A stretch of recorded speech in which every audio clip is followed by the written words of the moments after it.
ஹல்லேலூயா. மீண்டுமாக நாம் இந்த 2ஆம் நாளில் கடந்து வந்திருக்கிறோம். கர்த்தருடைய வார்த்தைக்கு நேராக கடந்து போவோம். வாசியுங்கள். எசேக்கியேல் தீர்க்கதரிசன புஸ்தகம் 38ஆம் அதிகாரம் 2வது வசனத்தை வாசி.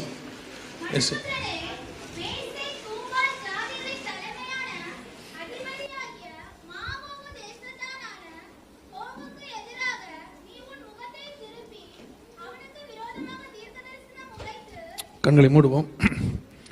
நல்ல தகப்பனை, சர்வ வல்லமையுள்ள எங்கள் ஆண்டவரே, இந்த அருமையான நாட்களுக்காக உமக்கு ஸ்தோத்திரம்.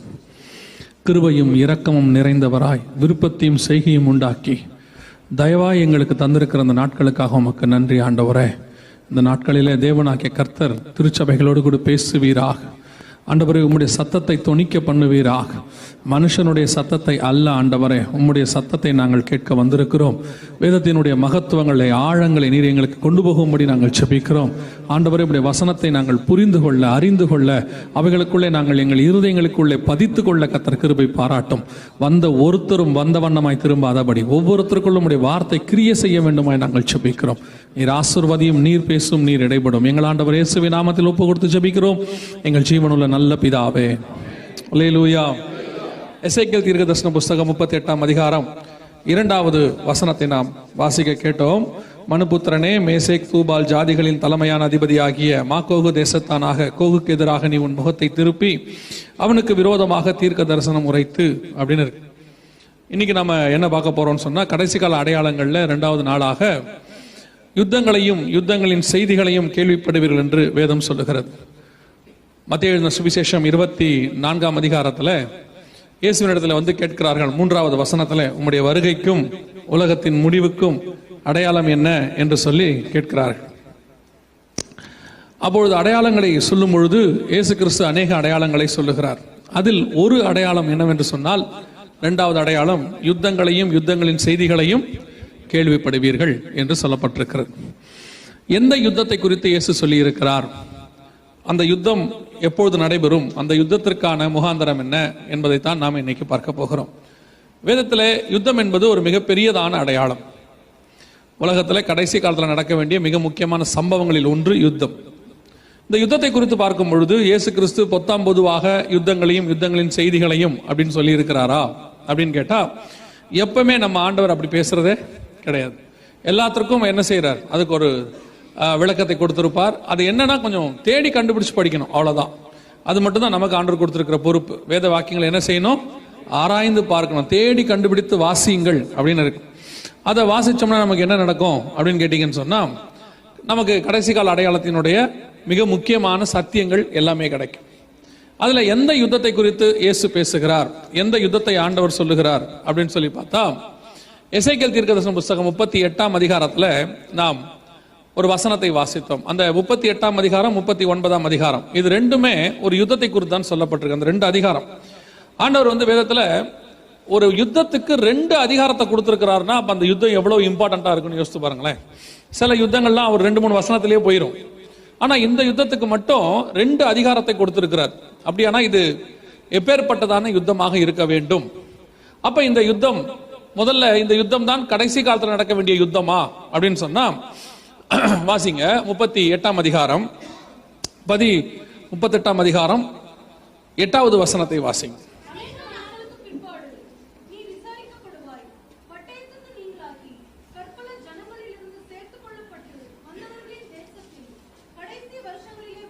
கடைசி வருஷங்களிலே, அப்ப தெளிவா அங்க இருக்கு இந்த யுத்தம் எப்ப நடக்கும், கடைசி வருஷங்கள நடக்கும். இன்னும் ஒரு வசனத்தையும் வாசிங்க, அதே 38ஆம் அதிகாரம் 16வது வசனத்தை வாசிங்க. 38:16, இனி தேசத்தை கார்மேகம் போல மூட என் ஜனமாகி இஸ்ரவேலுக்கு விரோதமாய் வருவாய், கடைசி நாட்களிலே இது சம்பவிக்கும். அப்ப தெளிவா இந்த 38:8-16 2 வசனமும் சொல்லுகிறது, இது கடைசி வருஷங்களிலே கடைசி நாட்களிலே நடக்க வேண்டிய ஒரு யுத்தம். அதுவும் இந்த யுத்தம் யாருக்கு விரோதமா வரணும்னா, இஸ்ரவேலுக்கு விரோதமாக வரணும். ஒருவேளை இந்த யுத்தம் இஸ்ரவேலுக்கு விரோதமாக நிறைய காலங்களில் யுத்தம் நடந்திருக்குது, தாவீது காலத்துல இருந்து நடந்திருக்கு. ஆனா இது தாவீது காலத்துக்கு பிறகு சொல்லப்பட்ட தீர்க்க தரிசனம். எசேக்கியேல் வந்து புறஜாதியார் தேசத்துல இருக்கும்போது, அடிமையாக அவர்கள் இருக்கும்போது சொல்லப்படுகிற தீர்க்க தரிசனம் கடைசி நாட்களிலே நடக்கும் அப்படின்னு. இப்ப இந்த குறிப்பிட்ட காலத்துல மட்டும் இஸ்ரவேல் சந்தித்த யுத்தம் என்ன அப்படின்னு சொல்லி நீங்க பாத்தீங்கன்னா, இஸ்ரவேலர்கள் விடுதலை ஆகி வந்தது 1948 தான் வந்தாங்க. அப்ப அதுக்கு பிறகுதான் இந்த யுத்தம் என்ன செய்யணும், வரணும். அவர்கள் அநேக ஜனங்களிலிருந்து வந்த பிறகுதான் இந்த யுத்தம் வரணும். உங்களுக்கு தெரியும் நினைக்கிறேன், இஸ்ரவேலர்கள் இது வரைக்கும் 3 தடவை தங்கள் சொந்த தேசத்துக்கு வந்திருக்கிறாங்க. ஒரு முறை செருபாபேல் தலைமையில வந்தாங்க, ஒரு முறை மோசே தலைமையில வந்தாங்க. 2 முறையும் அவர்கள் இந்த யுத்தத்தை சந்திக்கவில்லை. இப்பதான் இந்த யுத்தத்தை அவங்க சந்திக்க போறாங்க. கடைசி நாட்களிலே நடைபெற வேண்டியதான ஒரு யுத்தம். இந்த யுத்தம் இஸ்ரவேலுக்கு விரோதமாக நடக்கும், கடைசி வருஷங்கள் நடக்கும். சரி, இப்போ நம்ம இந்த கடைசி வருஷங்கள்ல வந்துட்டோம். யார் இஸ்ரவேலுக்கு விரோதமா வருவா, அதுதான் நமக்கு அடையாளமே. ஏன்னா இஸ்ரவேலுக்கு விரோதமா இது வரைக்கும் 5-6 யுத்தங்கள் நடைபெற்றிருக்கு. 1948 இருந்து இந்த இடைப்பட்ட 2019 மட்டுமே ஒரு 6-7 யுத்தங்கள் நடந்திருக்கு. அதுல யார் இஸ்ரவேலுக்கு விரோதமா வருவாங்கிறது தான் அந்த தலைப்பு வசனமா வாசிச்சோம். 38ஆம் அதிகாரம் 2வது வசனத்தை இன்னொரு விஷயம் வாசிங்க பார்ப்போம். 38:2.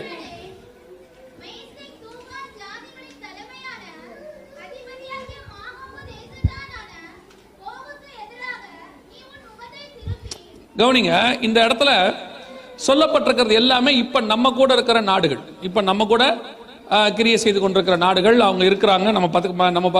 நமக்கு எல்லாம் தெரிந்த நாடுகள் இவங்க எல்லாருமே. ஆனா என்னன்னா, இந்த வார்த்தைகள் எல்லாம் 2600 வருஷங்களுக்கு முன்பதாகவே வேதத்தில் இருக்கு. அது சொல்லப்பட்ட போது இந்த நாடுகள்லாம் பூமியில இருந்துச்சானா இல்ல. நம்ம ஆண்டவருடைய ஸ்பெஷாலிட்டியே என்னன்னா, இல்லாதவைகளை பெயர் சொல்லி அழைக்கிறதான ஒரு தேவன் அப்படின்னு பாக்குறோம். இதுல ஒரு பெரிய ஆச்சரியம், இஸ்ரவேலுக்கு விரோதமா வரப்போற அந்த நாடுகளுடைய பேர்கள் ஆண்டவர் என்ன சொல்றாரு, மேசேக் தூபால் ஜாதிகளின் தலைமையான அதிபதியாகிய மாக்கோகு தேசத்தானாகிய கோகுக்கு எதிராக நீ உன் முகத்தை திருப்பி அப்படின்னு இருக்கு. அப்ப இந்த இடத்துல சொல்லப்பட்டிருக்கிற மேசேக் தூபால் மாக்கோகு இவங்க எல்லாம் யாரு, எங்க இருக்கிறாங்க அப்படின்னா, இப்ப நான் அவங்களுடைய பேரெல்லாம் உங்களுக்கு நான் சொல்லிட்டேன்னா நீங்க நினைப்பீங்க அது எப்படி இந்த பேரு சொல்றாங்க, எப்படி வரும் அப்படின்னு உங்களுக்கு ஒரு சந்தேகம் வரும். முதலாவது நான் என்ன செஞ்சுறேன், இவங்க எங்க இருக்கிறாங்கன்னு அவர் சொல்லிடுறார். தெளிவா ஆண்டவர் சொல்லிடுறாரு, இவங்க எங்க இருக்கிறாங்க அப்படின்னு சொல்லிடுறாரு. 39ஆம் அதிகாரம் 2வது வசனத்தை வாசிங்க. 39:2. உன்னை 6 துறடுகளால் இழுத்து எங்கிருந்து, வடபுறங்களிலிருந்து எழும்பவும் அப்படின்னு இருக்கு. யாரை பத்தி சொல்லியிருக்கு, வடபுறங்களிலே மேசேக் தூபால் அவங்களுக்கு ஒரு சீஃப் ஒருத்தர் இருப்பானாமா, அவங்க தான் வரப்போறாங்க அப்படின்னு இருக்கு. கவனிச்சீங்கன்னா இதுதான் வேர்ல்டு மேப். இப்ப நம்ம பாக்குறதான வேர்ல்டு மேப். இதுல நல்லா கவனிச்சீங்கன்னா இந்த இடத்துல இருக்கிற புள்ளி தான் இஸ்ரவேல், இங்க இருக்கிற அந்த புள்ளி தான் இஸ்ரேல். வடக்கு பக்கம்னா மேல கோடு, மேல் வரைக்கும் கோடு போட்டு நேரா போனீங்கன்னா, இந்த புள்ளியில இருந்து மேல வடக்கு பக்கம் போனீங்கன்னா அது போய் நிக்கிற ஒரு மிகப்பெரிய சிட்டி என்னன்னு கேட்டீங்கன்னா அதுதான் மாஸ்கோ. அந்த மாஸ்கோ தான் மேசாக், இன்னைக்கு இருக்கக்கூடியது வடபுறங்களில் எழும்பி வரக்கூடியது. இன்னொன்னு தூபால் இருக்கு பாத்தீங்களா, அதான் டுபால்ஸ்க், இங்க இருக்கு பாருங்க, மங்கோலியா பகுதியில் இருக்கும். இந்த டுபால்ஸ்க் தான் தூபால். ரஷ்யா உங்க எல்லாருக்கும் தெரிஞ்சிருக்கும், 2 கான்டினென்ட்ல உள்ளதான ஒரு நாடு. அதாவது ஆசியாவிலும் இருக்கு, ஐரோப்பாவிலும் இருக்கு. இந்த ஐரோப்பா பகுதிக்கு தலைமையா இருக்கிறதா மாஸ்கோ. அதே காலத்துல ஆசியா பகுதியில் இருக்கிற மிக முக்கியமான துறைமுக பட்டணம் தான் டுபால்ஸ்க். இந்த டுபால்ஸ்க்கும் இந்த மாஸ்கோவையும் இணைத்து ஆசியாவுக்கும் ஐரோப்பாவுக்கும் தலைமையா இருக்கக்கூடிய ரஷ்யா தான் கடைசியா இஸ்ரவேலுக்கு விரோதமா வரணும். சரி, இந்த 2 இருக்குது, ஏன் ரஷ்யாங்கிற பேர் இல்ல அப்படின்னு கேட்டீங்கன்னா, தமிழ்ல மட்டும்தான் அது இல்ல, ஆங்கிலத்தில் இருக்கு, மற்ற எல்லா மொழியிலும் இருக்கு, எபிரேய மொழியிலும் இருக்கு, ஆங்கிலத்திலும் இருக்கு, மலையாளத்தில் இருக்கு, மராத்தி பைபிள்ல இருக்கு, எல்லாத்திலயும் இருக்கு. இங்க வேற ஏதாவது லாங்குவேஜ், இங்கிலீஷ் அல்லது மலையாள பைபிள் வச்சிருக்கீங்களா யாராவது? யார்ட்டையாவது இருக்குதா? இருக்கா? என்ன வச்சிருக்கீங்க? மலையாள பைபிள் வச்சிருக்கீங்களா? வாசிங்க பார்ப்போம். எசேக்கியேல் 38:2.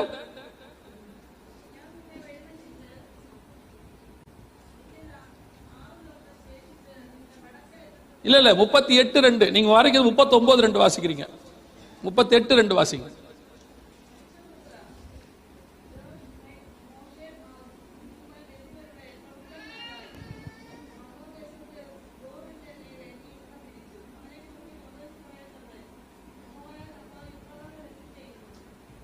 ரோஷ்ங்கிற வார்த்தை இருக்கா? ரூசே இருக்கா? இருக்கா இல்லையா? இங்கிலீஷ்ல இருக்கா? அதுல இருக்கா?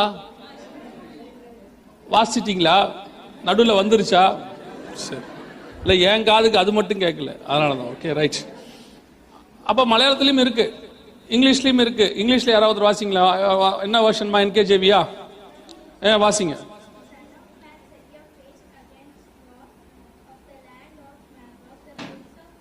இந்த பிரின்ஸ் ஆஃப் ரோஷ் அப்படிங்கிற வார்த்தை இருக்கு பாத்தீங்களா? இந்த மீட்டிங் முடிகிற வரைக்கும் நீங்க 9 பேரும் பேசக்கூடாது, சரிதானா? ரைட், இல்லைன்னா இங்கே கூப்பிட்டு உட்கார வச்சிருவேன். கவனிங்க, இல்லை அவனுக்கு என்னை விட நிறைய பேசுறாங்க. பொதுவாக நான் தான் நிறைய பேசுவேன், அவனுக்கு ரொம்ப பேசுறாங்க. கவனிங்க, இந்த சீஃப் பிரின்ஸ் ஆஃப் ரோஷ் அப்படிங்கிற வார்த்தை இருக்குது, மலையாளத்தில் ரோஷேன்னு இருக்கும். இந்த ரோஷ்ங்கிற வார்த்தை ரஷ்யாவை குறிக்கிற வார்த்தை, வடபுறங்களிலிருந்து எழும்பி வரக்கூடியது. என்ன ஒரு பெரிய ஆச்சரியம்னா, இந்த தீர்க்க தரிசனம் உரைக்கப்படும் போது ரோஷ்ங்கிற வார்த்தை பூமியில கிடையாது. அப்ப அவங்களுக்கு பேரு சபேயர்.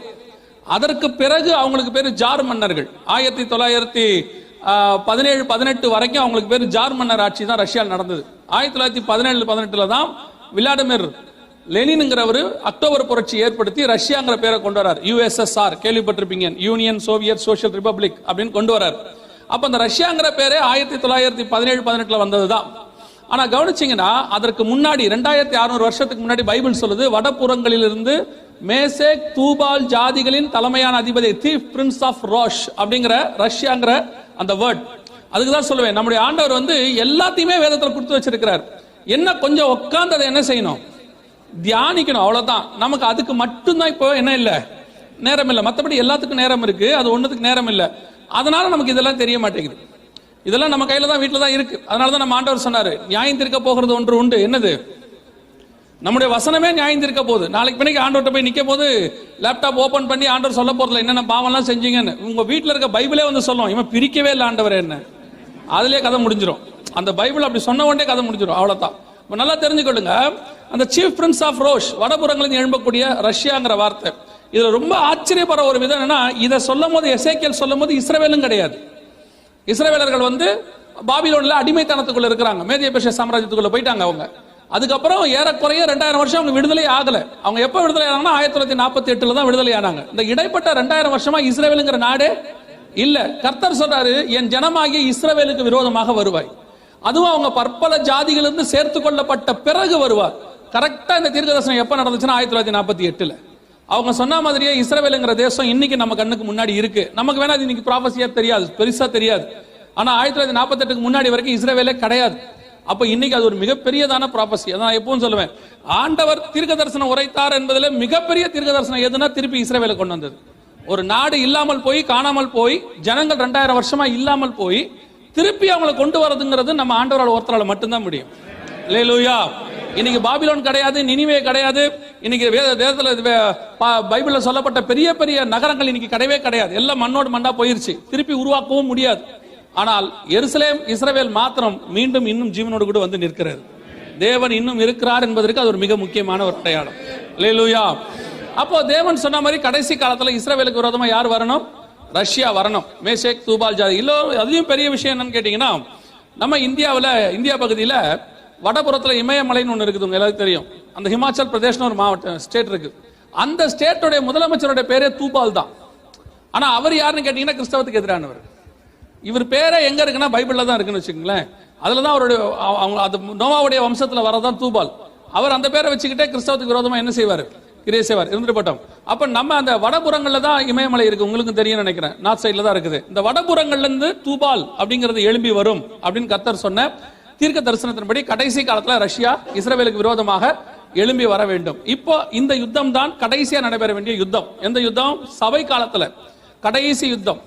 ஏன் நம்ம கடைசி யுத்தம்னு சொல்றோம்னா, இதுக்கு அப்புறம் உபத்திரவ காலம் வந்துடும். இதுக்கு அப்புறம் ஒரு 7 வருஷம் வருது. கரெக்டா நம்ம சொல்றோம், சபை எடுத்துக்கொள்ளப்பட்ட பிறகு 7 ஆண்டு கால உபத்திரவ காலம் பூமிக்கு என்ன செய்ய போது வரப்போகிறது. அந்த உபத்திரவ காலத்தின் முடிவில் இயேசு கிறிஸ்து பகிரங்கமாக வருவார்.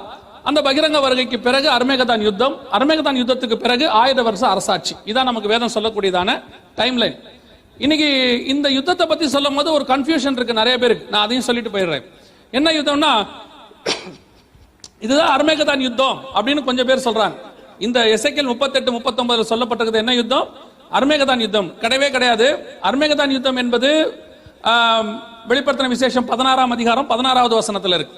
அந்த அர்மேகதான் யுத்தத்துக்கும் இந்த யுத்தத்துக்கும் நிறைய டிஃபரன்ஸ் இருக்கு. எப்படி டிஃபரன்ஸ் இருக்கு? அர்மேகதான் யுத்தம் நடைபெறுவது முழுக்க முழுக்க மெகிதோ பள்ளத்தாக்குல நடக்குது. வெளிப்படுத்தல் 16:16 மெகிதோ பள்ளத்தாக்குல நடக்கதாக இருக்கு. ஆனா இந்த யுத்தத்தை பத்தி சொல்லும் போது இஸ்ரவேலின் மலைகளுக்கு விரோதமாக நீ வருவாய். ரெண்டாவது அர்மேகதான் யுத்தத்துல சண்டை வந்து இயேசு கிறிஸ்துவுக்கும் அந்தி கிறிஸ்துவுக்கும், இங்க சண்டை ரஷ்யாவுக்கும் இஸ்ரவேலுக்கும். அர்மேகதான் யுத்தம் முடிஞ்ச உடனே ஆயுத வருஷ அரசாட்சி வந்துடும். ஆனா இங்க பாத்தீங்கன்னா அர்மேகதான் யுத்தம் முடிஞ்ச உடனே 7 வருஷம் உபத்திரவ காலம் வருது. அத ஆண்டவர் வந்து மென்ஷன் பண்ணியிருக்கிறார். இதுல வாசிங்க 39ஆம் அதிகாரம், எசேக்கியேல் 39ஆம் அதிகாரம் 9வது வசனத்தை வாசிங்க. எசேக்கியேல் 39.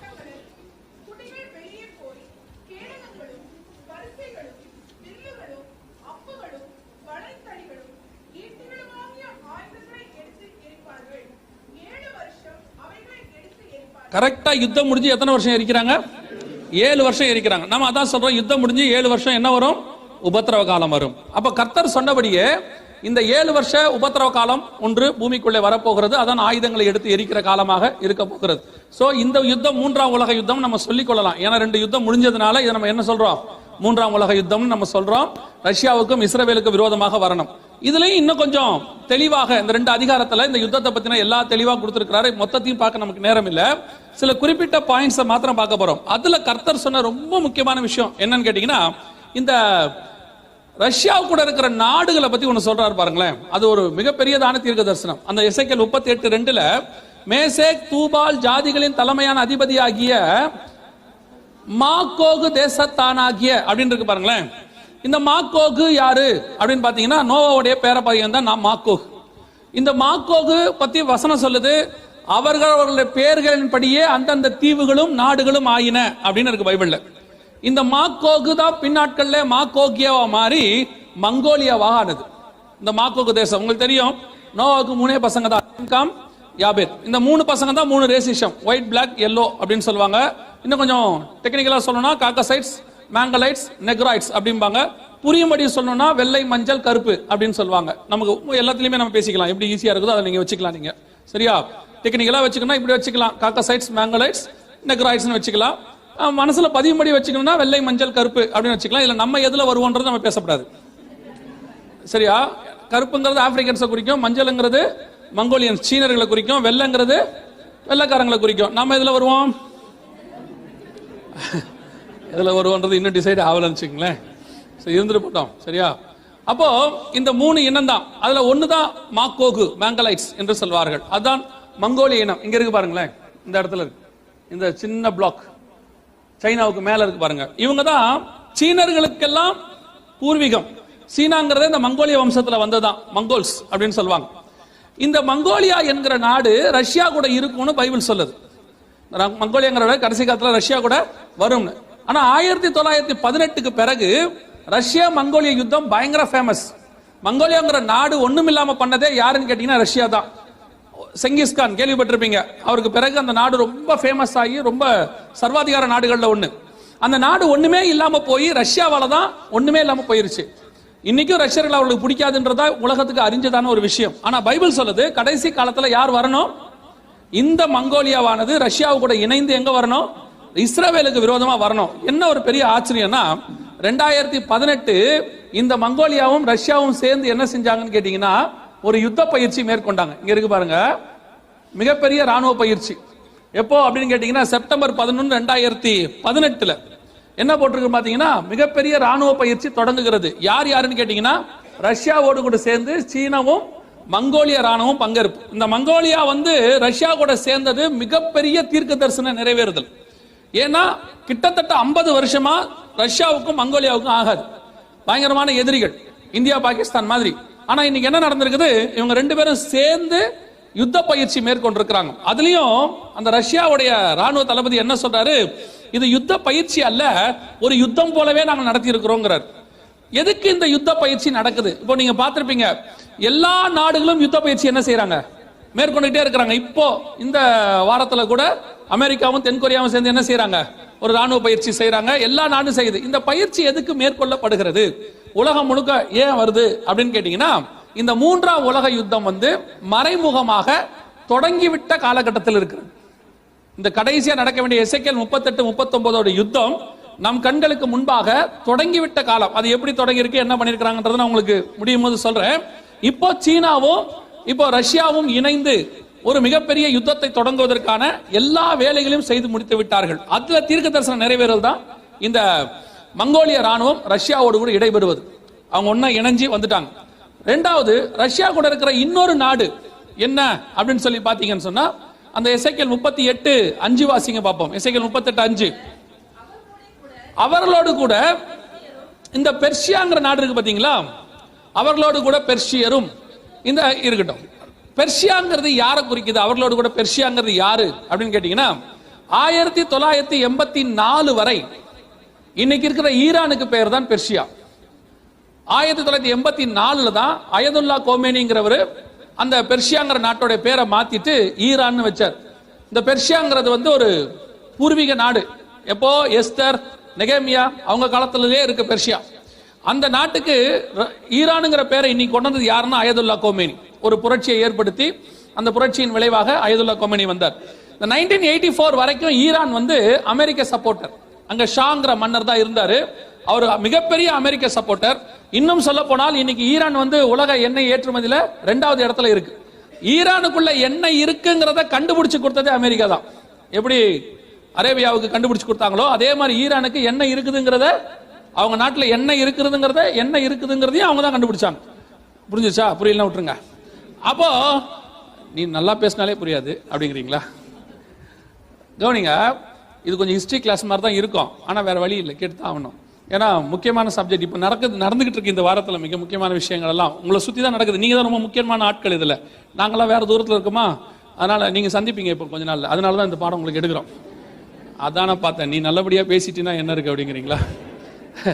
கவனிங்க, அப்போ இந்த ஈரான் அதுக்குள்ள இருக்கிற எண்ணெய் வளத்தை எல்லாம் எடுத்து கொடுத்தது வந்து அமெரிக்கா தான். ஆனா இன்னைக்கு ரஷ்யாவுடைய செல்ல குழந்தை யாருன்னு கேட்டீங்கன்னா ஈரான் தான். நம்பர் 1 ஃப்ரெண்ட் ஈரான் தான்.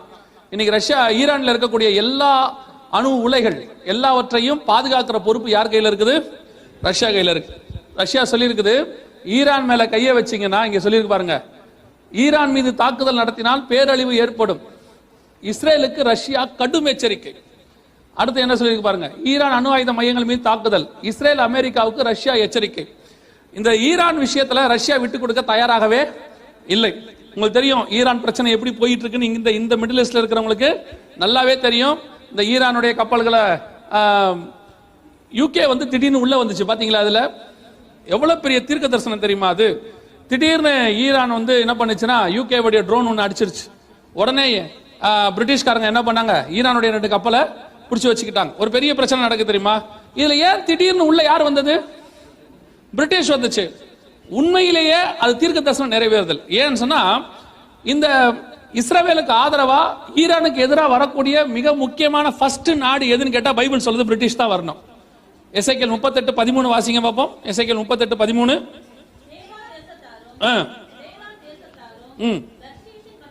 தர்ஷீஷின் வர்த்தகரும் அதனுடைய பாலசிங்கங்களான அனைவரும். நல்ல கவனிங்க, சேபா தேசத்தாரும் தேதான் தேசத்தாரும் இதெல்லாம் இப்ப இருக்க நாடுதான். நம்ம அதை கொஞ்சம் ஹிஸ்டாரிக்கலா படிச்சா உங்களுக்கு தெரிஞ்சிடும். அந்த தர்ஷீஷின் வர்த்தகர் இருக்கிறாங்கல்ல, அதான் தர்ஷீஷ் தான் பிரிட்டிஷ். அந்த பிரிட்டிஷோடைய பிரிட்டனுடைய தர்ஷீஷ் அப்படிங்கிறதுக்கு தார் அப்படிங்கிறதுக்கு டின்னு பேரு. அந்த டின்னுங்கிறதுக்கு இன்னொரு பேர் தான் பிரிட்டன். நம்ம எல்லாருக்கும் தெரியும். அவங்க தான் கடைசி காலத்துல யாருக்கு விரோதமா வரணும், முன்னின்று நடத்தணும், யூகே தான் நடத்தணும். இப்போ இந்த இஷ்யூல பாத்தீங்கன்னா எல்லா இடத்திலும் முன்னிலைப்படுத்தப்படுறது எதுன்னு கேட்டா யூகே தான். அமெரிக்கா பேசிக்கிட்டே இருந்தாலும் ஆக்ஷன்ல யார் தான் இறங்கி இருக்கிறது?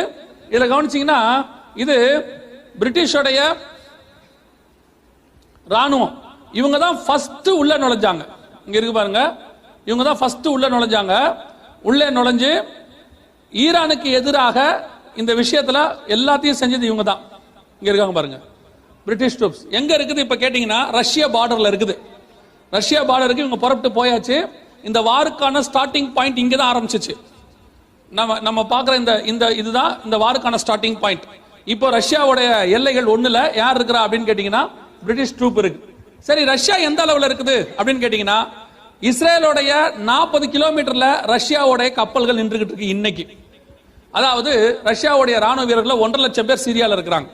என்ன காரணம் அப்படின்னு கேட்டதுக்கு ரஷ்யா சொல்லுச்சு, ISIS என்ன செய்ய போறோம், ஒழிக்க போறோம். ISIS உடைய மொத்தமே 18,000 பேர் தான். அதுல ஏற்கனவே 11,000 பேர் முடிச்சாச்சு. இன்னொரு 6,000 பேர் 7,000 பேர் தான் மிச்சம் இருக்கிறாங்க. ஆனா ரஷ்யாவுடைய ராணுவம் எவ்வளவு இருக்குது? கிட்டத்தட்ட 1.5 லட்சம் ராணுவ வீரர்கள் இருக்கிறாங்க. எங்க இருக்கிறாங்கன்னா ஹமா அப்படிங்கிற பகுதியில் நிக்கிறாங்க. ஏன் இந்த ராணுவ வீரர்கள் அங்க நிக்கிறாங்க அப்படின்னு கேட்டீங்கன்னு சொன்னா, இது ISISக்காக அல்ல, இஸ்ரேலுக்கான ஒரு மிக முக்கியமான வார் ஒன்று தொடங்க போகுது. 3rd வேர்ல்டு வார் ஒன்று நடக்க போகுது. அதற்காகத்தான் இது நடக்குது. இன்னைக்கு ரஷ்யாவுடைய படைகள் அங்க வந்துருச்சு.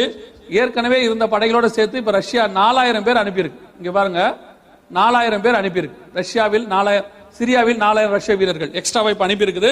ரஷ்யாவுடைய கப்பல்கள் எல்லாம் இஸ்ரேலுடைய பார்டருக்கு வந்துருச்சு. குறிப்பா சொல்லணும்னா ரஷ்யாவுடைய 2 அணு ஆயுத கப்பல், இந்த 2 அணு ஆயுத கப்பல் இருக்கு பாருங்களேன், ரஷ்யாவுடைய வார்ஷிப்ஸ் 2 அணு ஆயுத கப்பல் இங்க வந்துருச்சு.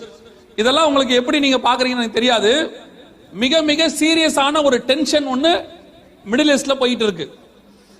நீங்க என்ன விதமான சவுண்ட் வேண்டாம், சவுண்ட் கட் பண்ணிருங்க. நீங்க என்ன விதமான இதை எப்படி எடுக்கிறீங்கன்னு தெரியாது. ரஷ்யாவுடைய கப்பல்கள் வந்து போயிருச்சு.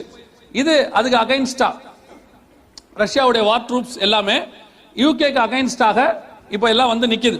கர்த்தர் சொன்னபடி துல்லியமாக கடைசி காலத்துக்குரிய யுத்தம் நம்முடைய காலத்துல இன்னும் சொல்ல போனால் 2020க்குள்ள ஆரம்பிக்க வேண்டும் என்பது எல்லாருடைய கருத்து. எல்லாரும் யுத்த வல்லுநர்கள் என்ன சொல்றாங்கன்னா, மறைமுகமாக 3ஆம் உலக யுத்தம் என்ன செஞ்சிருச்சு, ஆரம்பித்து விட்டது. ரஷ்யாவுக்கு ஆதரவாக ஈரான். அதுல ஒரு பெரிய ஆச்சரியம் என்னன்னா, இஸ்ரேலுக்கு சப்போர்ட்டாக ஈஜிப்ட் 47 வருஷம் இருந்துச்சு. எப்படி சப்போர்ட்டா இருந்துச்சுன்னா, எந்த தொந்தரவும் கொடுக்காம இருந்துச்சு. அதான் சப்போர்ட் மிக முக்கியமா. இப்போ துல்லியமா பாத்தீங்கன்னா ஈரானுடைய வார்ஷிப் இஸ்ரேலுடைய பார்டர் சுயஸ் கேனல் கூட நுழைஞ்சிருச்சு. இங்க பாருங்க, ஈரானுடைய வார்ஷிப் சுயஸ் கேனல் நுழைஞ்சிருச்சு. இதுதான் மிகப்பெரிய நம்ம கண்ணுக்கு முன்னாடி என்ன செய்யுது, நடந்து கொண்டே இருக்கிறது. இதுல உங்களுக்கு தெரிஞ்சுக்க வேண்டிய மிக முக்கியமான ஒரு இன்ஃபர்மேஷன், மிக முக்கியமான ஒரு விஷயம், நீங்கள் தெரிந்து கொள்ள வேண்டிய மிக முக்கியமான ஒரு விஷயம் என்னன்னா, அந்த எசேக்கியேல் 38:13 பாத்தீங்கன்னா, சேபா தேசத்தாரும் இந்த தேதானுங்கிறவங்க யாரு, அதுதான் இப்ப உங்களுக்கு ரொம்ப முக்கியமா தெரிய வேண்டிய ஒரு நாடு. இந்த தேதான் தான், பைபிள்ல உள்ள தேதான் தேசம் தான் இன்னைக்கு இருக்கிறதான சவுதி அரேபியா. அன்னைக்கு உள்ள தேதான் தேசம் தான் இன்னைக்கு இருக்கக்கூடிய சவுதி அரேபியா. ஏன்னா அந்த தேதான் தேசத்தினுடைய எல்லையை இன்னைக்கு வச்சு பார்த்த போது அங்க என்ன இருக்குது, சவுதி அரேபியா இருக்கு. என்ன ஒரு பெரிய ஆச்சரியம் கேட்டீங்கன்னா, நீங்க இன்டர்நெட்ல கூட போய் தேதான் தேசம் எதுன்னு போட்டு பாருங்க, சவுதி அரேபியா தான் காட்டும். பைபிள் பிப்ளிக்கல் கண்ட்ரீஸ் மாடர்ன்ல எங்க இருக்குன்னு பாத்தீங்கன்னா தேதான் தேசம்ன்றது சவுதி அரேபியான்னு காட்டும். என்ன ஒரு பெரிய ஆச்சரியம்னா, இந்த சவுதி அரேபியா வந்து இந்த விஷயத்துல ரஷ்யாவுக்கு அகைன்ஸ்டா போகும், இஸ்ரேலுக்கு ஆதரவா போகும் பைபிள் சொல்லுது. எத்தனாயிரம் வருஷத்துக்கு முன்னாடி, 2600 வருஷத்துக்கு முன்னாடி. இன்னைக்கு சவுதி அரேபியாவோட நிலைமை என்ன தெரியுமா, ஃபுல்லி சப்போர்ட் அமெரிக்கா தான். அவங்க ரஷ்யாவுக்கு அகைன்ஸ்டா தான் போவாங்க. எந்த நாடுகள் வந்தாலும், அதுவும் குறிப்பா ஈரானுக்கு அகைன்ஸ்டா தான் என்ன செய்வாங்க, அவர்கள் போவாங்க. அதனுடைய மாற்றங்கள் தான் இப்ப சவுதி அரேபியால நடந்துகிட்டு இருக்கு. நீங்க பக்கத்து நாடு பார்த்துட்டு இருப்பீங்க. சவுதி அரேபியால திடீர்னு வான் எல்லைய இஸ்ரேலுக்கு ஓபன் பண்ணி கொடுத்தாங்க. கிட்டத்தட்ட 70 வருஷமா இஸ்ரேலுடைய விமானம் சவுதி அரேபியா மேல பறப்பதுக்கு என்ன கிடையாது, பெர்மிஷனே கிடையாது. ஃபர்ஸ்ட் டைம் இஸ்ரேலுக்கு போற ஒரு விமானம் சவுதி அரேபியா மேல பறக்கலான்னு என்ன செஞ்சிருக்காங்க, ஒரு பெர்மிஷன் கொடுத்திருக்காங்க. அதுலயும் இந்திய விமானம் தான் என்ன செஞ்சிச்சு, முதல் ஏர் இந்தியா விமானம் தான் பறந்து போயிருக்குது. அதோட கூட சவுதி அரேபியாவுக்கு நிறைய கிரீன் சிக்னல் இஸ்ரேலுக்கு கொடுத்திருக்காங்க. கடைசி காலத்துல தேதான் தேசம், இந்த சவுதி அரேபியாவோட ஒட்டி தான் யார் இருக்கிறது, நீங்களாம் இருக்கிறீங்க இல்லையா? அப்ப இங்க வரணும்ல, இப்ப மனசுல ஒண்ணு இருக்கும்ல, இது எங்க போய் என்ன முடியுமோ அப்படின்னு சொல்லி இல்லையா, அதான் நம்மள இருந்துட்டு இருக்கிறோமே அப்படின்னு. சவுதி அரேபியா ஒட்டி தான் எது இருக்குது, பஹ்ரைன் இருக்குது. நீங்க ஆக்சுவலா ஆல்ரெடி யூகே கண்ட்ரோல்ல தான் இருக்கிறீங்க. உங்களுக்கு அந்த விதமான சந்தேகம் எதுவுமே என்ன செய்ய வேண்டாம். இங்க இருக்கிற ட்ரூப்ஸ் எல்லாமே யாருடைய ட்ரூப் தான், யூகேவோட ட்ரூப்ஸ் தான். இங்க இருக்கிற எண்ணெய் வளங்கள் முழுக்க முழுக்க யாருடைய கண்ட்ரோல்ல தான் இருக்கு, யூகே கண்ட்ரோல்ல தான் இருக்கு. அவங்களது எல்லாம் அமெரிக்கா கண்ட்ரோல்ல இருக்கு. அதனால உங்க சுய முடிவுக்கு யாருங்க காத்தில்ல, ஆல்ரெடி எல்லாரும் அவங்க கண்ட்ரோல்ல தான் என்ன செஞ்சிருக்காங்க, வச்சிருக்காங்க. இதுல என்னென்ன ஒரு நமக்கு ஒரு பிளஸ் பாயிண்ட் அப்படின்னு கேட்டீங்கன்னா, இஸ்ரேலுக்கு ஆதரவா போற நாடுகளுக்கு கர்த்தருடைய வாதை வராதுன்னு பைபிள் சொல்லுது. அதை பத்தி நம்ம கடைசியா பார்க்க போகிறோம். இப்ப இந்த யுத்தம் இவ்வளவு முக்கியமா பேசணுமே, அவ்வளவு இம்பார்ட்டன்டான யுத்தமா அப்படின்னு கேட்டீங்கன்னா, இந்த யுத்தம் தான் இனி வரப்போகிற உலகத்தினுடைய எல்லாவற்றையும் மாற்றி அமைக்க போகுது. ஃபர்ஸ்ட் வேர்ல்டு வார் வந்த பிறகு யூகே வந்து உலக வல்லரசா மாறுச்சு. செகண்ட் வேர்ல்டு வார் முடிஞ்ச பிறகு அமெரிக்கா உலக வல்லரசா மாறுச்சு. இந்த தேர்ட் வேர்ல்டு வார் முடிஞ்ச உடனே தான் ஐரோப்பியன் யூனியன் உலக வல்லரசாக மாறும். அந்த ஐரோப்பியன் யூனியன் உலக வல்லரசா மாறும் போது இன்னைக்கு அமெரிக்க ஜனாதிபதி எப்படி இருக்கிறாரோ அதே மாதிரி ஐரோப்பாவுக்கு ஒரு ஜனாதிபதி வருவார். அவர்தான் உலகத்தை ஆளக்கூடியவனாக இருப்பான். அவனைத்தான் வேதம் சர்வாதிகாரி என்று சொல்லுகிறது, அந்தி கிறிஸ்து என்று சொல்லுகிறது. இப்போ வரப்போற அந்தி கிறிஸ்துவை உருவாக்க போறத எந்த யுத்தம் தான் உருவாக்க போகுது, இந்த யுத்தம் தான் உருவாக்க போகுது. அப்படின்னா நம்ம பொறுத்த வரைக்கும் அவன் வருவதற்கு முன்பதாக சபையை மீட்க ஆண்டவர் வருவேன் என்று வாக்குத்தத்தம் பண்ணி இருக்கிறார். அல்லேலூயா. எண்ட் ஆஃப் த டே நமக்கு அதுதான் தேவைன்னு வச்சுக்கோங்களேன். இந்த யுத்தத்தின் விளைவுகள் என்னங்கிறது அப்புறம், நமக்கு தேவை அதுக்கு முன்னாடி நமக்கு ஆண்டவர் என்ன சொல்றாரு. அப்ப கர்த்தர் சொன்னபடியே இந்த நாடுகள் எல்லாம் கடைசியா ஒன்னா சேர்ந்துட்டாங்க.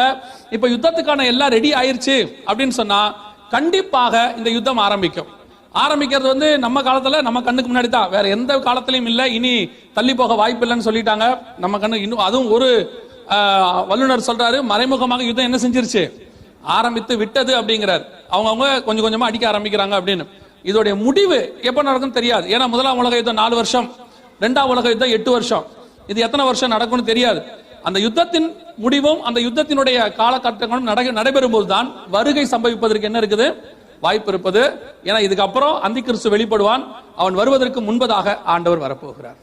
அல்லேலூயா. அப்ப நாம அந்த கடைசி யுத்தத்துக்கு வந்துட்டோம். இயேசு கிறிஸ்து சொன்ன சபை காலத்துக்கு முன்பாக வர வேண்டிய யுத்தத்துக்கு நேராக என்ன செஞ்சிட்டோம், வந்துட்டோம். யுத்தங்களின் செய்திகளையும் கொஞ்சம் கொஞ்சமா நம்ம என்ன செய்ய ஆரம்பிச்சிருக்கிறோம், கேட்க ஆரம்பிச்சிருக்கிறோம். இது இன்னும் அதிகமாக பரவும். இது இன்னும் அதிகமாக நீங்க எப்பப்பெல்லாம் பேப்பர்லயோ அல்லது டிவிலயோ இன்டர்நெட்லயோ வாட்ஸ்அப்லயோ இஸ்ரவேலுக்கு விரோதமாக ஒரு குண்டோ அல்லது இஸ்ரவேல் ஈரானுக்கு விரோதமாக ஒரு குண்டையோ ரஷ்யா போடுறதை நீங்க பாத்தீங்கன்னா நீங்க தெரிஞ்சுக்கணும், கடைசி காலத்தினுடைய அடையாளங்கள் தொடங்கி விட்டது. கடைசி யுத்தம் என்ன செஞ்சிருச்சு, சபை காலத்துடைய கடைசி யுத்தம். அதுக்கப்புறம் நிறைய இருக்கு, அர்மேகதான் யுத்தம் இருக்கு, நிறைய யுத்தம் இருக்கு. ஆனா சபை காலத்துக்குரிய கடைசி யுத்தம் என்ன செஞ்சிருச்சு, வந்துருச்சு அப்படின்னு அர்த்தம். இனி காலம் கண்டிப்பாக செல்லாது அப்படின்னு வேதம் சொன்னது துல்லியமாக நிறைவேறுகிற காலகட்டத்தில் வந்துட்டோம். இப்ப ரஷ்யாவோட கர்த்தர் சொன்னபடியே அவங்கவுங்க நாடுகள் எல்லாம் ஒன்னா சேர்ந்துட்டாங்க. அதுல பாத்தீங்கன்னா தொகர்மா வம்சத்தாரும் ஒன்று இருக்கும் பாருங்களேன். எசேக்கியேல் 38:5-6 அவர்களோட கூட தொகர்மா வம்சத்தாரன் இருக்கா. அந்த தொகர்மா வம்சத்தார் தான் துருக்கி. இங்க இருக்காங்க பாருங்க, தொகர்மா. அமெரிக்காவின் எதிர்ப்பையும் மீறி ரஷ்யாவிடம் இருந்து S-400 ஏவுகணை துருக்கி வந்தது. துருக்கி, ஈரான், ரஷ்யா மூன்றும் ஒன்றாக சேர ஆரம்பித்து விட்டது. சில மாதங்களுக்கு முன்பு, நான் சொல்றது 2018, சில மாதங்களுக்கு முன்பு இந்த துருக்கி ரஷ்யாவுடைய பிளைட் ஒன்று அடிச்சிருச்சு. அப்போ உலகமே எழுந்துச்சு. என்ன எழுந்துச்சுன்னா, ரஷ்யாவுக்கும் துருக்கிக்கும் என்ன வந்துடும், சண்டை வந்துடும், பகை வந்துடும். அதே நேரத்தில் நெத்தன்யாகு, பெஞ்சமின் நெத்தன்யாகு இஸ்ரேலிய பிரதமர் என்ன பண்ணாரு, ரஷ்யாவுக்கு போய்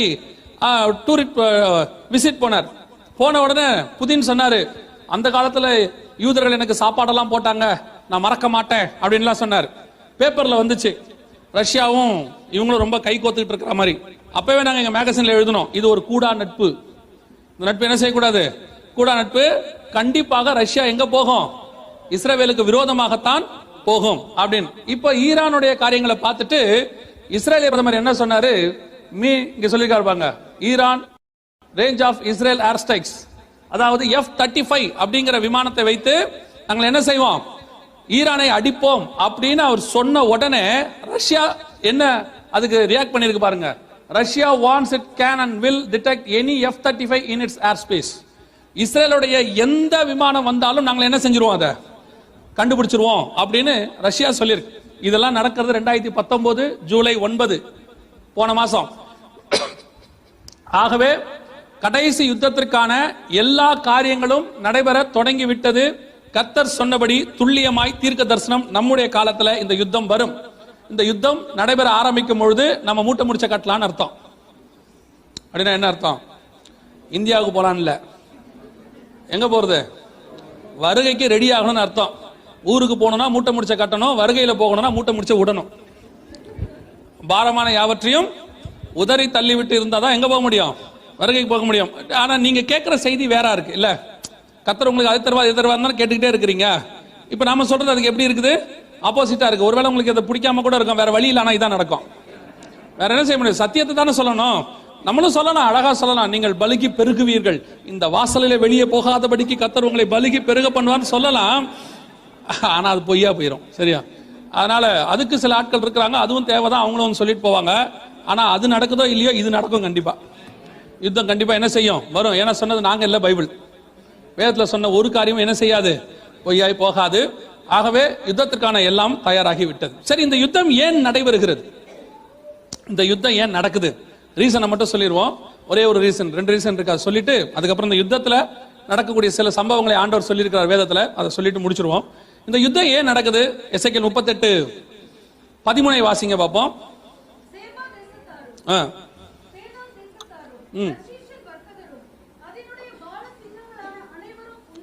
உன்னை நோக்கி ரஷ்யாவை பார்த்து என்ன சொல்றாங்களா? ரஷ்யாங்கிறது ஒரு 2 கான்டினென்ட்ல இருக்க நாடு. அது ஏன் இஸ்ரவேலை கொள்ளையிடணும்? அது ஏன் இஸ்ரவேலை கொள்ளையிடணும் அப்படின்னு பாத்தீங்கன்னா, 1918 ரஷ்யா உருவாகும் போது அதே காலகட்டத்தில் உருவான நாடு தான் இஸ்ரவேல். பால்ஃபர் டிக்ளரேஷன் அப்படின்னு சொல்லுவாங்க. அதன் மூலமாக இஸ்ரவேல்ங்கிற நாடு உருவாவதற்கு ஒரு சைன் பண்ணாங்க. ரெண்டும் ஒன்னா வந்துச்சு. 1948 தான் இஸ்ரவேல் தனி நாடா மாறுச்சு. இந்த குறிப்பிட்ட 100 வருஷத்துல மட்டுமே 1918 இருந்து 2018 இந்த 100 வருஷத்துல மட்டும் இஸ்ரவேல் இன்னைக்கு வேர்ல்ட் நம்பர் 1ல இருக்கு. எல்லா ப்ரொடக்ஷன்லயும் எல்லாத்துலயும் என்ன இருக்கு? வேர்ல்ட் நம்பர் 1ல இருக்கு.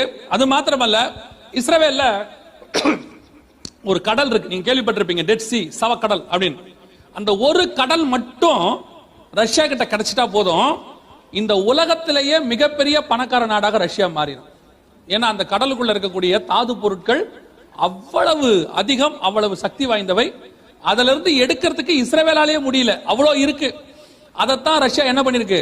டார்கெட் பண்ணிருக்கு. கிட்டத்தட்ட 50 வருஷமாக இந்த நாடுகளை சுத்தி இருக்கிற அரபு நாடுகளை வைத்து எப்படியாவது இஸ்ரேலை தன் வசம் கொண்டு வரணும் தான் ரஷ்யாவுடைய பிளான். 1967 இஸ்ரேலுடைய ராணுவ தளபதி சொன்ன வார்த்தை, எங்களுடைய அடுத்த மிக முக்கிய யுத்தம் யாரோடு இருக்கும் என்றால் ரஷ்யாவோடு இருக்கும் என்றார். காரணம், இன்னைக்கு இருக்கிற அரபு நாடுகள் மொத்தத்துக்கும் ஆயுத சப்ளை யார் தான் பண்றா? ரஷ்யா தான் பண்ணுது. அதே நேரத்தில் இன்னைக்கு ரஷ்யாவுடைய நிலைமை என்ன அப்படின்னு கேட்டீங்கன்னு சொன்னா, கடந்த 10 வருஷத்துல ரஷ்யா பொருளாதாரத்தில் எங்க போயிருச்சு? பின்னாடி போயிருச்சு. யார் கொள்ளையடிக்க யார்கிட்ட வரணும்? எப்பவுமே இல்லாதவன் தான் இருக்கிறவன் என்ன செய்யணும்? கொள்ளையடிக்க வரணும். உங்களுக்கு தெரியும் எப்படி அமெரிக்கா ஈராக்ல என்ன கொள்ளையடிச்சிச்சு, ஈரான்ல சாரி ஆப்கானிஸ்தான்ல என்ன பண்ணாங்க, எல்லாம் நம்ம பார்த்திருக்கிறோம். அதே வேலை இப்ப யார் செய்ய போற? ரஷ்யா செய்ய போகுது. சோ இந்த யுத்தத்தின் மூலமாக ரஷ்யா உலகத்தினுடைய மைய பகுதிக்கு வர வேண்டும் என்று விரும்புகிறது. உங்க எல்லாருக்கும் தெரியும், உலகத்தினுடைய மிக முக்கியமான மைய பகுதி எருசலேம். எருசலேமை பிடிச்சிட்டோம்னா டோட்டல் வேர்ல்டு என்ன பண்ணிடலாம்? கண்ட்ரோல் பண்ணிடலாம். அதை நம்ம கையில வச்சுக்கலாங்கிறதா ரஷ்யாவுடைய மிகப்பெரிய பிளான். அது மட்டும் இல்ல, இஸ்ரேல்ல இருக்கக்கூடிய வளங்கள், இன்னைக்கு இருக்கக்கூடிய வளங்கள் உலகத்துக்கே மிக முக்கியமான ஏற்றுமதி நாடு. சோ இஸ்ரேலை எப்படியாவது கண்ட்ரோல் பண்ணணுங்கிறது தான் யாருடைய கணக்கு? ரஷ்யாவுடைய கணக்கு. இல்ல ஒரு பெரிய ஆச்சரியம் என்னன்னா, 1948 இஸ்ரேல் விடுதலையாச்சு, 1947 இந்தியா விடுதலையாச்சு. 2 பேரும் எங்க இருக்கிறாங்க நீங்களே பாத்துக்கோங்க. இஸ்ரேல் வேர்ல்ட் நம்பர் 1ல இருக்கு. 2வது ஸ்டேட்மெண்ட் நீங்க தான் ஃபில் பண்ணிக்கணும். அப்ப நல்லா கவனிச்சுக்கொள்ளுங்க, நம்ம இஸ்ரேலுடைய மிக முக்கியமான காரியங்களை கொள்ளையடிக்க வேண்டும் என்பது யாருடைய நோக்கம்? ரஷ்யாவுடைய நோக்கம். கர்த்தர் சொன்னபடியே துல்லியமாக தீர்க்க தரிசனம் இன்னைக்கு ரஷ்யா இஸ்ரேலை கொள்ளையடிப்பதற்கான எல்லா முகாந்தரமும் தயாராகி விட்டது. இதன் மூலமாக நம்ம ஏற்கனவே சொன்னபடி 3ஆம் உலக யுத்தம் முடியும் போது அந்திகிறிஸ்துவின் ஆட்சி பூமிக்கு வரப்போகிறது. இதான் இதற்கான மிக முக்கியமான காரணங்கள். சரி, இந்த யுத்தம் எப்படி நடக்க போது, இந்த யுத்தத்துல விளைவுகள் எப்படி இருக்கும் அப்படின்னு கேட்டீங்கன்னா, இந்த யுத்தம் ஒரு மிக மிக முக்கியமான நியூக்ளியர் வாராக இருக்கும். எசேக்கியேல் 38 இருக்கு. அது எங்க இருக்கு வாசிங்க. 39ஆம் அதிகாரம் எசேக்கியேல் புஸ்தகம், 39ஆம் அதிகாரம் எசேக்கியேல் புஸ்தகம் 11வது வசனத்தை வாசிங்க.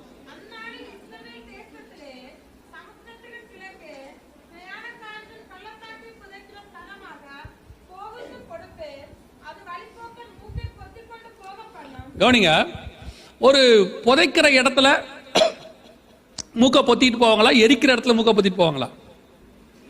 ஒரு டெட் பாடியை புதைக்கிற இடத்துல மூக்க பொத்துவாங்களா, எரிக்கிற இடத்துல பொத்துவாங்களா? எரிக்கிற இடத்துல பொத்துவாங்க. ஆனா இங்க வசனம் என்ன சொல்லுது? புதைக்கிற இடத்துல ஜனங்க என்ன செய்வாங்க? மூக்கை பொத்தி கொண்டு போவார்கள். அடுத்து இன்னும் ஒரு வசனம் வாசிங்க, 15வது வசனம் வாசிங்க.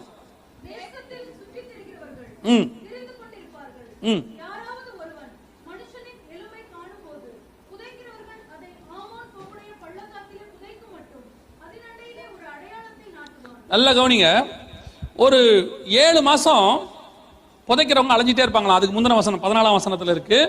7 மாத அளவு என்ன செய்வாங்களாம்? புதைக்கிறவங்க அலைஞ்சிட்டே இருப்பாங்களாம். அந்த 7 மாசத்துல ஒரு எலும்பை பார்த்தா கூட, ஒரு மனுஷனுடைய எலும்பை பார்த்தா கூட என்ன செய்வாங்களாம்? அது மேல ஒரு சின்ன மார்க் போடுவாங்களாம். மார்க் போட்டுட்டு அதை புதைக்கிற வரைக்கும் என்ன பண்ணுவாங்களாம்? மானிட்டர் பண்ணுவாங்களாம். புதைச்சாச்சா அப்படின்னு மானிட்டர் பண்ணுவாங்களாம். புதைக்கிறவன் என்ன பண்ணுவானா? மூக்க பொத்திக்கிட்டு இருப்பானா. இந்த கான்செப்ட் எதுக்குரியது தெரியுமா? ஒரு எலும்பை கூட புதைக்கும் போது மார்க் பண்ணி வச்சிருப்பாங்க. ஒரு எலும்பு கூட மிஸ் ஆயிடக்கூடாது, எரிக்க கூடாது, எல்லாத்தையும் என்ன செய்யணும்? புதைக்கணும். இது எதோட கான்செப்ட் நினைக்கிறீங்க அப்படின்னு கேட்டா, சமீபத்தில் ஃபுகுஷிமா அப்படிங்கிற இடத்துல ஜப்பான்ல ஒரு மிகப்பெரியதான சுனாமியில நியூக்ளியர் பிளான்ட் ஒன்று இதாயிருச்சு, டேமேஜ் ஆயிருச்சு. அதுல இருந்து நியூக்ளியர் கதிர்வீச்சுகள் எல்லாம் வெளியே வந்து உலகம் ஃபுல்லா பரவ ஆரம்பிச்சது. அந்த காலகட்டத்தில் நீங்க கவனிச்சீங்கன்னா அப்ப இருந்தவங்க எல்லாருமே இது மாதிரியான மாஸ்க் தான் போட்டுக்கிட்டு இருந்தாங்க. இது வந்து ஃபுகுஷிமால இருந்தது. அத்தனை பேரும் வழிபோக்கர்கள் அனைவரும், ரோட்ல நடக்கிறவங்க எல்லாம், வழிபோக்கர்னா நடந்து போறவங்க அத்தனை பேரும் மூக்குல என்ன பண்ணிருக்காங்களாம், மூக்கை பொத்தி கொண்டு போக பண்ணும். இதான் மாஸ்க், மூக்கை பொத்திட்டு போவாங்க. அதுலயும் குறிப்பா ஒரு எலும்பை பார்த்தா கூட அங்க என்ன பண்ணுவாங்களாம், அதுல ஒரு மார்க் போடுவாங்களாம். என்ன காரணம்னு கேட்டீங்கன்னா, அந்த எலும்புல இருந்து ஒரு கதிர்வீச்சு வெளியே வரும், நியூக்ளியர் கதிர்வீச்சும்பாங்க. அது வந்து மனுஷனுக்கு மிகப்பெரிய பாதிப்பை ஏற்படுத்தி மரணத்தை கொண்டு வரும். அதை புதைக்கிற வரைக்கும் அந்த இடத்துல என்ன செய்வாங்க, மார்க் போடுவாங்க. இது ஜப்பான் பிரதமர் அனௌன்ஸ் பண்ணது. அவர் என்ன அனௌன்ஸ் பண்ணிருக்கிறாரு அப்படின்னு கேட்டீங்கன்னா, இதுல இருக்குது, மேலும் கதிர்வீச்சு தாக்கியதால் 1000க்கும் மேற்பட்டோர் உயிரிழந்துள்ளனர். அவர்களை எரித்தால் அதிலிருந்து கதிர்வீச்சு வரும் என்பதால் கதிர்வீச்சில் உயிரிழந்தவர்களை மண்ணில் புதைத்து வருகின்றனர். புதைக்கிறவங்க எப்படி இருக்கிறாங்க, மூக்க பொத்திட்டு இருக்கிறாங்க. கம்பல்சரி யாரையும் என்ன செய்யக்கூடாது, எரிக்க கூடாது. அத்தனை பேரும் என்ன பண்ணணும், புதைக்கத்தான் வேண்டும் அப்படின்னு சொல்றாங்க. 2600 வருஷத்துக்கு முன்னாடி நல்லா யோசிச்சு பாருங்க, இன்னைக்கு இருக்கிறத வச்சு யோசிக்காதீங்க. வில்லு அம்பு விட்டு மனுஷனை சாவடிக்கிற காலகட்டத்தில் ஒரு எலும்ப புதைக்கிறதுக்கு கூட மார்க் பண்ணணும்னு ஏன் போடுறான்? எசேக்கியேல் அந்த வார்த்தையை சொல்றாரு. 2600 வருஷத்துக்கு முன்னாடி கர்த்தர் சொல்றாரு, கண்டிப்பாக புதைக்கணும். புதைக்கிறவங்க மூக்க பொத்திக்கிட்டு இருக்கணும் அந்த வழிபோக்கர்கள். அதே நேரத்தில் புதைக்கிற வரைக்கும் ஒரு எலும்பை என்ன செய்யணுமா, மார்க் பண்ணணுமா. 100% நியூக்ளியர் வாரோடைய சிம்டம்ஸ். இன்னொரு வசனத்தையும் வாசிங்க, உங்களுக்கு இன்னும் தெளிவா தெரியும். சகரியாவின் புஸ்தகம் 14ஆம் அதிகாரம், சகரியாவின் புஸ்தகம் 14ஆம் அதிகாரம் 12வது வசனம் வாசிங்க.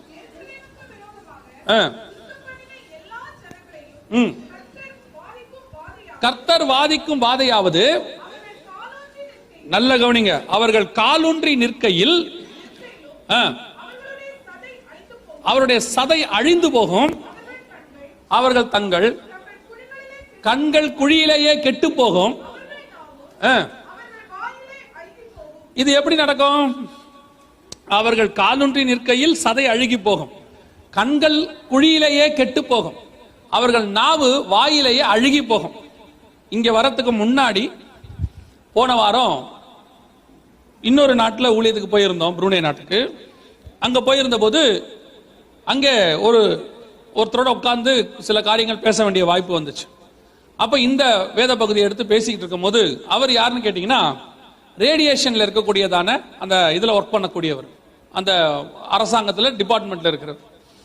இந்த வசனத்தை படிக்கும் போது அப்பதான் அவருக்கே தெரியுது. அவர் சொன்னாரு, இதுதான் நியூக்ளியர் சிம்டம்ஸ். நியூக்ளியர்ந்து வரக்கூடிய ரேடியேஷனுடைய சிம்டம் என்னன்னா, கண்கள் குழியில என்ன செய்யுமா, சதை வந்து அப்படியே அழுகி போயிருமா. அவர்கள் உயிரோடு இருக்கும் போதே இதெல்லாம் நடக்குமா. அப்படியே ஹிரோஷிமா நகசாக்கில குண்டு போட்டாங்க இல்லையா, எப்படி நடந்தது? அது நியூக்ளியர் கிடையாது, அது அட்டாமிக், அது அணு. இது அதை விட பவர்ஃபுல் நியூக்ளியர். அப்போ அவர் சொல்றாரு, இந்த வசனத்துக்கான இவ்வளவு பெரிய டீடைலான விளக்கம், நியூக்ளியர் வாருக்கான விளக்கம் இருக்கிறத நான் இன்னைக்கு தான் பாக்குறேன்னாரு போன வாரம் அவர் சொல்லும் போது. அப்ப அவர்கிட்ட உட்கார்ந்து பேசிக்கிட்டு இருக்கும் போது தான் தெரிஞ்சிச்சு, கதிர்வீச்சு ரேடியேஷன் வெளியே வரும்போது ஒரு மனுஷனுடைய சதை என்ன செய்யாதா, தாங்காது. அதனால என்ன செய்யுமா, அந்த இடத்துலயே அழுகி போகுமா, நாவு குழியிலேயே கெட்டு போகும். இந்த தீர்க்க தரிசனத்தினுடைய ரியாக்ஷன் எதுன்னு கேட்டா, ரேடியேஷன் ஃப்ரம் நியூக்ளியர். அவர் சொன்னது போன வாரம் எனக்கு சொல்லி கொடுத்தது. அப்ப நான் என்ன சொல்றேன், இதெல்லாம் இன்னைக்கு இல்ல, 2600 வருஷத்துக்கு முன்னாடி பைபிள்ல இருக்கு.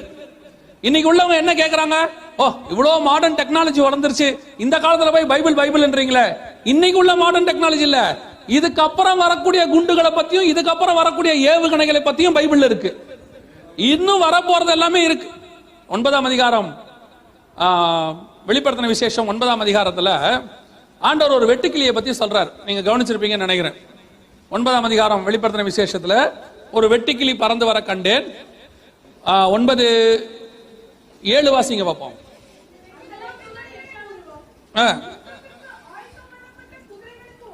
குதிரைகளுக்கு ஒப்பாக இருந்தது.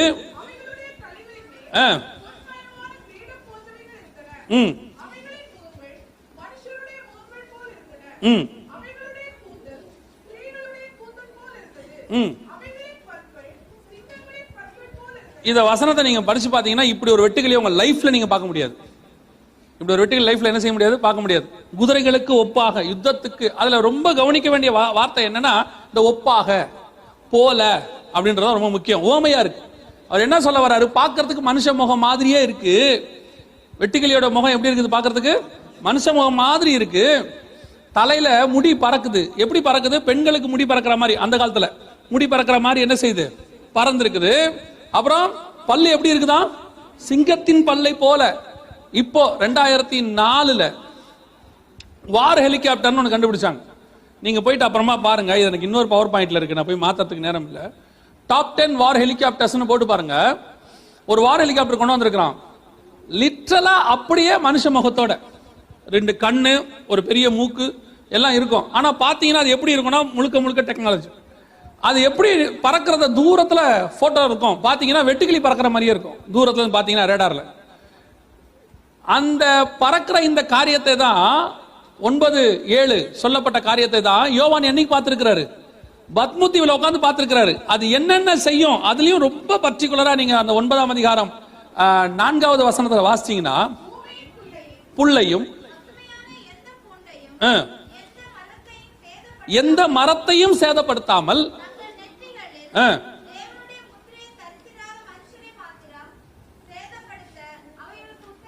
மரம் செடி கொடி எதையுமே சேதப்படுத்தாம மனுஷனை மட்டும் சேதப்படுத்துமா.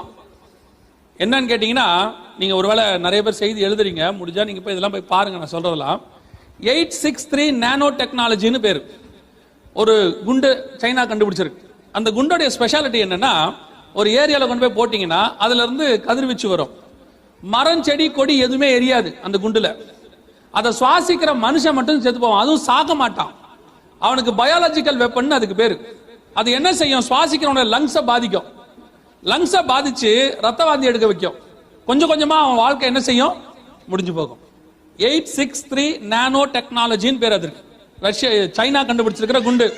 அந்த குண்டை இந்த ஹெலிகாப்டர்ல வச்சாங்கன்னா 9ஆம் அதிகாரம் வெளிப்படுத்தின விசேஷம் மிக துல்லியமாய் நிறைவேறும். இன்னைக்கு ஆண்டவர் சொல்லி இருக்கிறது இல்ல, இன்னைக்கு கண்டுபிடிச்சிருக்கிற இந்த கண்டுபிடிப்புகள் எல்லாமே ஆண்டவர் சொல்லி இருக்கிறாரு முன்பாகவே. இன்னைக்கு இப்போ அந்த எசேக்கியேல் 38ஆம் அதிகாரத்தில் சொல்லப்பட்டிருக்கிற யூஸ் பண்ண போற மிக முக்கியமான ஆயுதங்கள்ல ஒண்ணு இங்க இருக்கு பாருங்க. இது அமெரிக்கா கண்டுபிடிச்சிருக்கிற குண்டு. இப்போ ஆப்கானிஸ்தான்ல போட்டு செக் பண்ணாங்க. நான் சொல்றது 2017 ஆப்கானிஸ்தான்ல போட்டு செக் பண்ணாங்க. சாரி 18 இந்த குண்டை போட்டு செக் பண்ணாங்க. இதுக்கு பேர் மதர் ஆஃப் பாம் பேர்.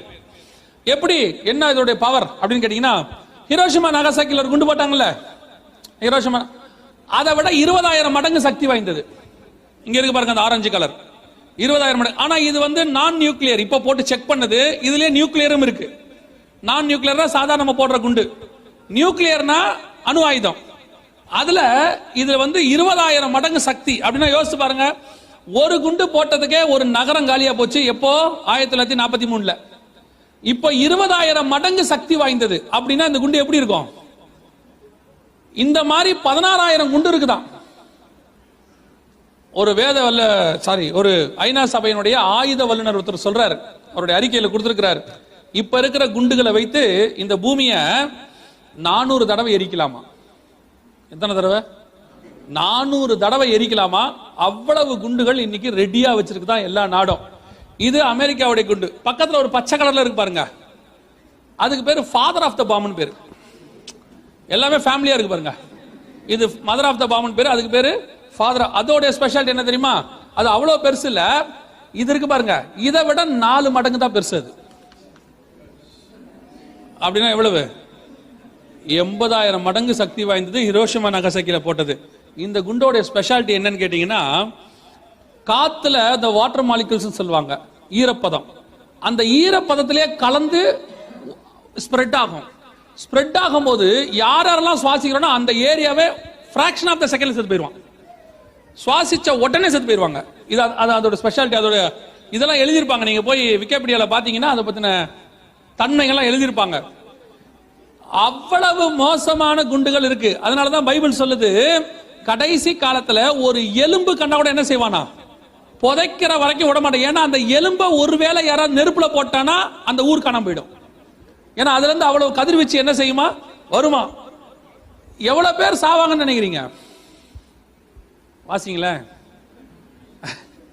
எல்லாம் யோசிக்கிறாங்க. இந்த மாதிரி செய்திலாம் ஏயா இங்கே கொடுக்குற நீங்க? ஏதோ சபைக்கு வந்தோமா, 4 வார்த்தை நல்லா கேட்டோமா, அதுவும் கேட்டு போங்க. அதுக்கு யாராவது ஒருத்தர் கொடுப்பாங்க. இந்த மாதிரி யாராவது ஒருத்தர் கொடுக்கணும்ல. ஆவியானவர் வரும்போது 3 காரியம் சொல்லுவாராம். யோவான் 14 இருக்கு. பாவத்தை குறித்தும் நீதியை குறித்தும். பாவத்தை குறித்து யாராவது சொல்லுவாங்க, நீதியை குறித்து யாராவது சொல்லுவாங்க. நாங்க எதை சொல்லிட்டு போறோம்? ஆமா, நாங்க அதை சொல்லிட்டு போறோம். அதை யாராவது ஒருத்தர் சொல்லணும்ல கண்டிப்பாக. ரைட். இப்போ வாசிங்க, எவ்வளவு பேர் சாவாங்கன்னு இருக்கு பாருங்க. வெளிப்படுத்தின விசேஷம் 6ஆம் அதிகாரம், வெளிப்படுத்தின விசேஷம் 6ஆம் அதிகாரம் 8ஆம் வசனத்தை வாசிங்க. வெளிப்பாடு 6:8 வாசிங்க.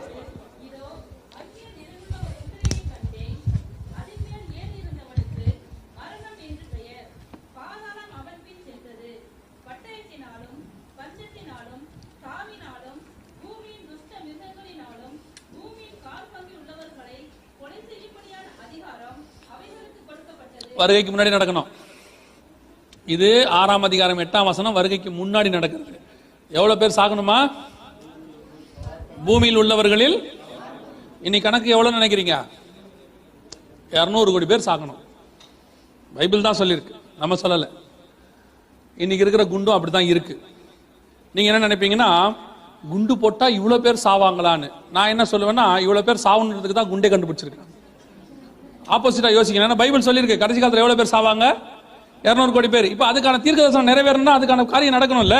அதான் இப்ப கண்டுபிடிச்சு வச்சிருக்கான்.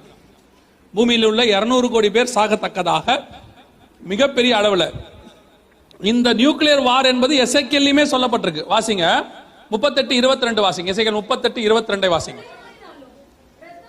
கொள்ளை நோயினாலும் ரத்தம் சிந்துதனாலும் அவனோடு வழக்காடி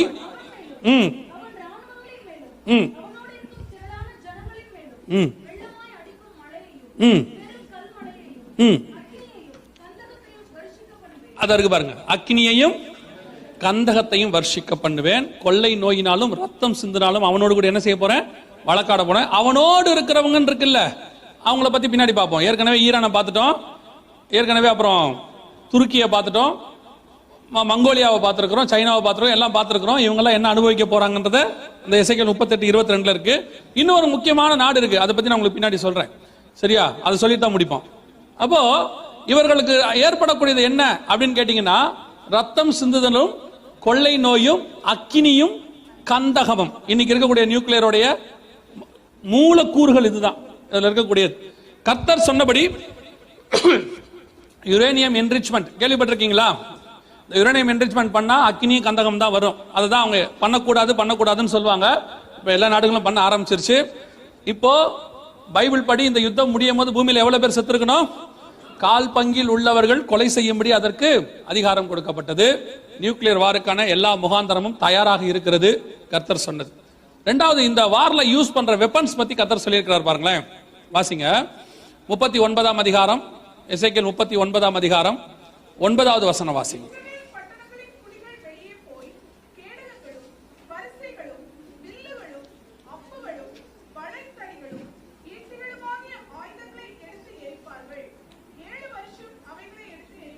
இந்த 7 வருஷம் எரிப்பார்கள் இருக்குல்ல, ஈட்டிகளும் அம்புகளும் வளைத்தடிகளும் இதெல்லாம் பார்த்தோம்னா அந்த காலத்தினுடைய வெப்பன்ஸ். அந்த காலத்து வெப்பன் கட்டையில செஞ்சிருப்பாங்க, இரும்புல செஞ்சிருப்பாங்க, எரிக்கலாம் வாய்ப்பு இருக்குது. ஆனா இந்த காலத்துல எப்படி எரிப்பாங்க? இந்த கொஸ்டின் நம்ம கேட்டதில்ல. வேதத்துக்கு விரோதமா பேசுறவங்க இந்த யுத்தத்தை பத்தி ஆராய்ச்சி பண்ணி எழுதும் போது இது எப்படி நடக்கும், எப்படி வாய்ப்பு இருக்குது அப்படின்னு சொல்லி நிறைய கொஸ்டின்ஸ் எழுப்பியிருந்தாங்க. ஆனா எல்லாத்துக்கும் பதில் சொல்ற மாதிரி 2000ல அதற்கான ஒரு முடிவு ஒண்ணு வந்துச்சு. என்னன்னு கேட்டா, ரஷ்யாவுடைய வெப்பன்ஸ், கடைசி காலத்துல ரஷ்யாவுடைய வெப்பன்ஸ் எதுல தயாரிக்கிறாங்கன்றத ரஷ்யா அரசாங்கம் வெளியிட்டு இருக்கு. எதுல தயாரிக்கிறாங்கன்னா அதுக்கு பேரு லிக்னோஸ்டோன் அப்படின்னு பேரு. இந்த லிக்னோஸ்டோன் அப்படின்னா என்ன அப்படின்னா, எல்லா நாடுகளும் தங்களுடைய ஆயுதங்களை என்ன செய்வாங்கன்னா பெரும்பாலும் இரும்புல இந்த மாதிரி தான் செய்வாங்க.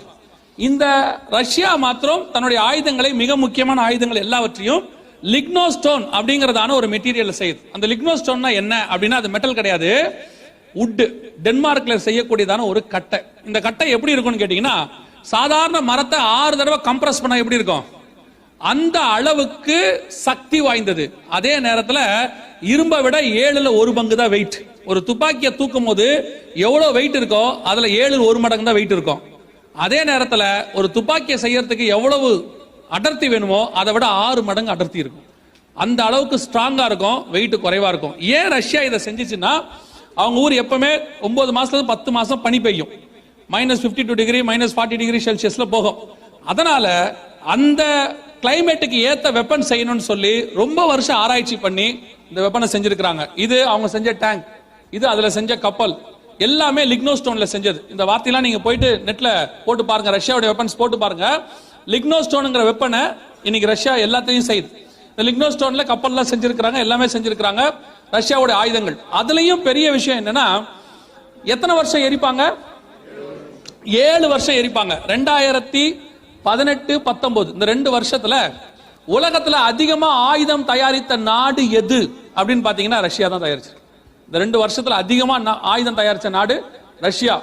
இந்த சரித்திரத்திலே இந்த 2 வருஷம் தான் அதிகமா தயாரிச்சிருக்கிறான்.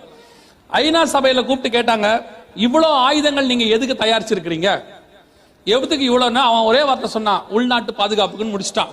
ஆனா பைபிள் படி இந்த ஆயுதங்களை எத்தனை வருஷம் எரிக்கணும்? 7 வருஷம் எரிக்கிறதுக்கான ஆயுதம் யார் கையில இருக்கணும்? ரஷ்யா கையில இருக்கணும். அப்ப 7 வருஷம் எரிக்கணும், எவ்வளவு ஆயுதம் வேணும்? இப்போ உங்களுக்கு உதாரணமா சொன்னா தெரியும். இப்ப இந்தியாவில் ஆயுதங்கள் வாங்கி வச்சிருக்கிறோம் இல்லையா? சமீபத்தில் ஒரு 6 மாசத்துக்கு முன்னாடி ஒரு ராணுவ அதிகாரி ஒருத்தர் பேட்டி கொடுத்தாரு. அந்த பேட்டியில் அவர் சொல்றாரு, இந்தியாவுடைய ஆயுதங்கள் 24 மணி நேரம் சண்டை போட்டு யுத்தம் வந்து சண்டை போட்டா இந்தியாவுடைய ஆயுதங்கள் 3 நாளைக்கு தான் வருமா. எத்தனை நாளைக்கு வரும்? 3 டேஸ் அவர் சொன்னது. அப்ப 7 வருஷம் எரிக்கணும்னா எவ்வளவு ஆயுதம் வேணும்? அவ்வளவு ஆயுதத்தை இந்த வருஷம் ரஷ்யா தயாரித்து விட்டது. இது ஒரு சிம்டம், அடையாளம். என்னன்னா, இந்த ஆயுதங்களை இஸ்ரேல் எடுத்து என்ன செய்யணும்? எரிக்கணும்.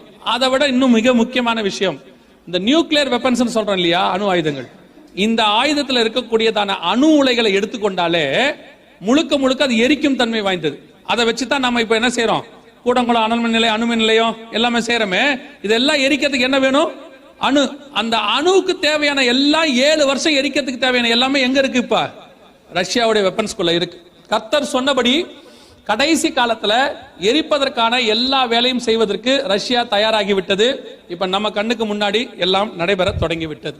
இதுல மிக முக்கியமா இன்னொரு மிக முக்கியமான விஷயம், இதுல இந்தியாவுடைய நிலைமை என்ன, இந்தியா என்ன செய்ய போகுது அப்படின்னு கேட்டீங்கன்னா, அந்த ரஷ்யா கூட இருக்கிற நாடுகளோட நிலைமை என்னன்னு எசேக்கியேல் 38:22 இருக்கு பாருங்களேன். எசேக்கியேல் 38:22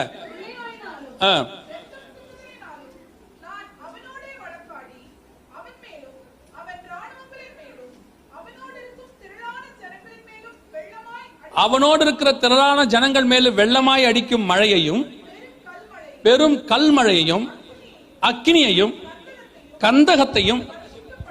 நல்லா கவனிச்சீங்கன்னா, அவங்க கூட இருக்கிற நாடுகளுக்கு இதெல்லாம் நடக்கும். இப்ப எந்தெந்த நாடுகள் இருக்குன்னு பார்த்தோம். குறிப்பா நமக்கு முக்கியமா தேவை எந்த நாடு தேவை? இந்தியாவை பத்தி பாருங்க. இந்த ஏவுகணை தான் இந்தியாவில் இருக்கிறதுலயே டாப் மோஸ்ட் நம்பர் 1 ஏவுகணை. இந்தியா கிட்ட இருக்கிறதுல சக்தி வாய்ந்தது எதுன்னு கேட்டீங்கன்னா, அது பேரு பிரம்மோஸ் அப்படின்னு பேரு. ஏதோ பிரம்மோஸ்னா பேர் நீங்க வேற எதுவும் நினைச்சிடாதீங்க. உண்மையான பேர், அதோட ஆக்சுவலா அர்த்தம் என்னன்னா BRAH பிரம் அப்படின்னு சொன்னா, பிரம்மபுத்திரான்னு ஒரு நதி இருக்கு, அதோடைய பேர் தான் பிரம். MOS மாஸ்னா மாஸ்கோ, அது ரெண்டும் சேர்ந்து அதான் மேசாக் நம்ம சொல்றோமே. இந்த பக்கம் இருக்கிறது இந்தியா கொடி, இந்த பக்கம் இருக்கிறது ரஷ்யா கொடி. இது ரெண்டும் சேர்ந்து இந்திய ரஷ்ய கூட்டு தயாரிப்பு. இதான் இந்தியாவில் இருக்கிறதுலே டாப் மோஸ்ட். இந்தியாவுக்கும் ரஷ்யாவுக்கும் ஒரு உறவு இருக்கு. 1971 ஒரு சைன் பண்ணி இருக்கிறாங்க. அந்த சைன் படி உலக யுத்தம் ஒன்று வருமானால் அதுல இந்தியா யாரோட போனோம்? ரஷ்யா கூட போகணும்னு அப்ப இருக்கிற பிரதமர் சைன் பண்ணாங்க. 1991 அந்த ஒப்பந்தம் முடிஞ்சிருச்சு. 91 திருப்பி அந்த ஒப்பந்தத்தை புதுப்பிச்சு ரஷ்யா கூட தான் போகணும் என்பதை இன்னைய வரைக்கும் அந்த ஒப்பந்தம் எப்படி இருக்குது? ஆக்டிவேஷன்ல இருக்கு, ஆக்டிவா இருக்கு. அப்படின்னா என்ன அர்த்தம் அப்படின்னா, இந்தியாவுக்கும் ரஷ்யாவுக்கும் மன்னிக்கணும், ரஷ்யாவுக்கும் உலக யுத்தம் ஒன்று வருமானால் ரஷ்யாவுக்கு உதவியா தான் யார் போகணும்? இந்தியா போகணும். இந்தியா போனா என்ன நடக்கும்ன்றது எசேக்கியேல் 38:22 இருக்கு. அதை பாத்துக்குங்க. அதான் நடக்க போகுது. இல்ல பைபிள் படி அதான் நடக்கணும். சரி, இது எந்த அளவுக்கு உண்மை அப்படின்னு கேட்டீங்கன்னா, ரஷ்யாவுடைய உதவியோட தான் கூடங்குளத்தில் நம்ம என்ன பண்ணிருக்கிறோம்? அணுமின் நிலையம் கட்டியிருக்கிறோம். இந்த அணுமின் நிலையத்தினுடைய முழு பாதுகாப்பு பொறுப்பு யார் கையில் இருக்கு? ரஷ்யாவோட இருக்கு. அந்த இடம் சைட் வந்து ரஷ்யா கண்ட்ரோல்ல தான் இருக்கு. ரஷ்யா தான் பாதுகாப்பு கண்ட்ரோல்ல இருக்கு. அந்த இடத்தை அடிச்சா ரஷ்யாவுக்கு அடிச்சதாக அர்த்தம். ரெண்டாவது இங்க இருக்கு பாருங்க.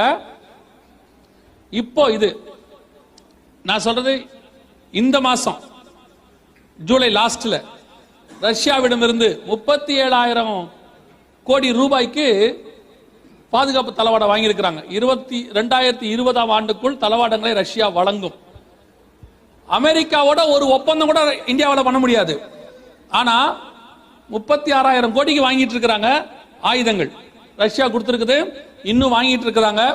ரஷ்யாவும் இந்தியாவும் இணைந்து போகும். எப்பவுமே ரஷ்யாவும் இந்தியாவும் என்ன செய்யும்? இணைந்து போகும். அதே நேரத்தில் இந்தியாவுடைய கொள்கை என்னன்னு கேட்டீங்கன்னா வெளியுறவு கொள்கை.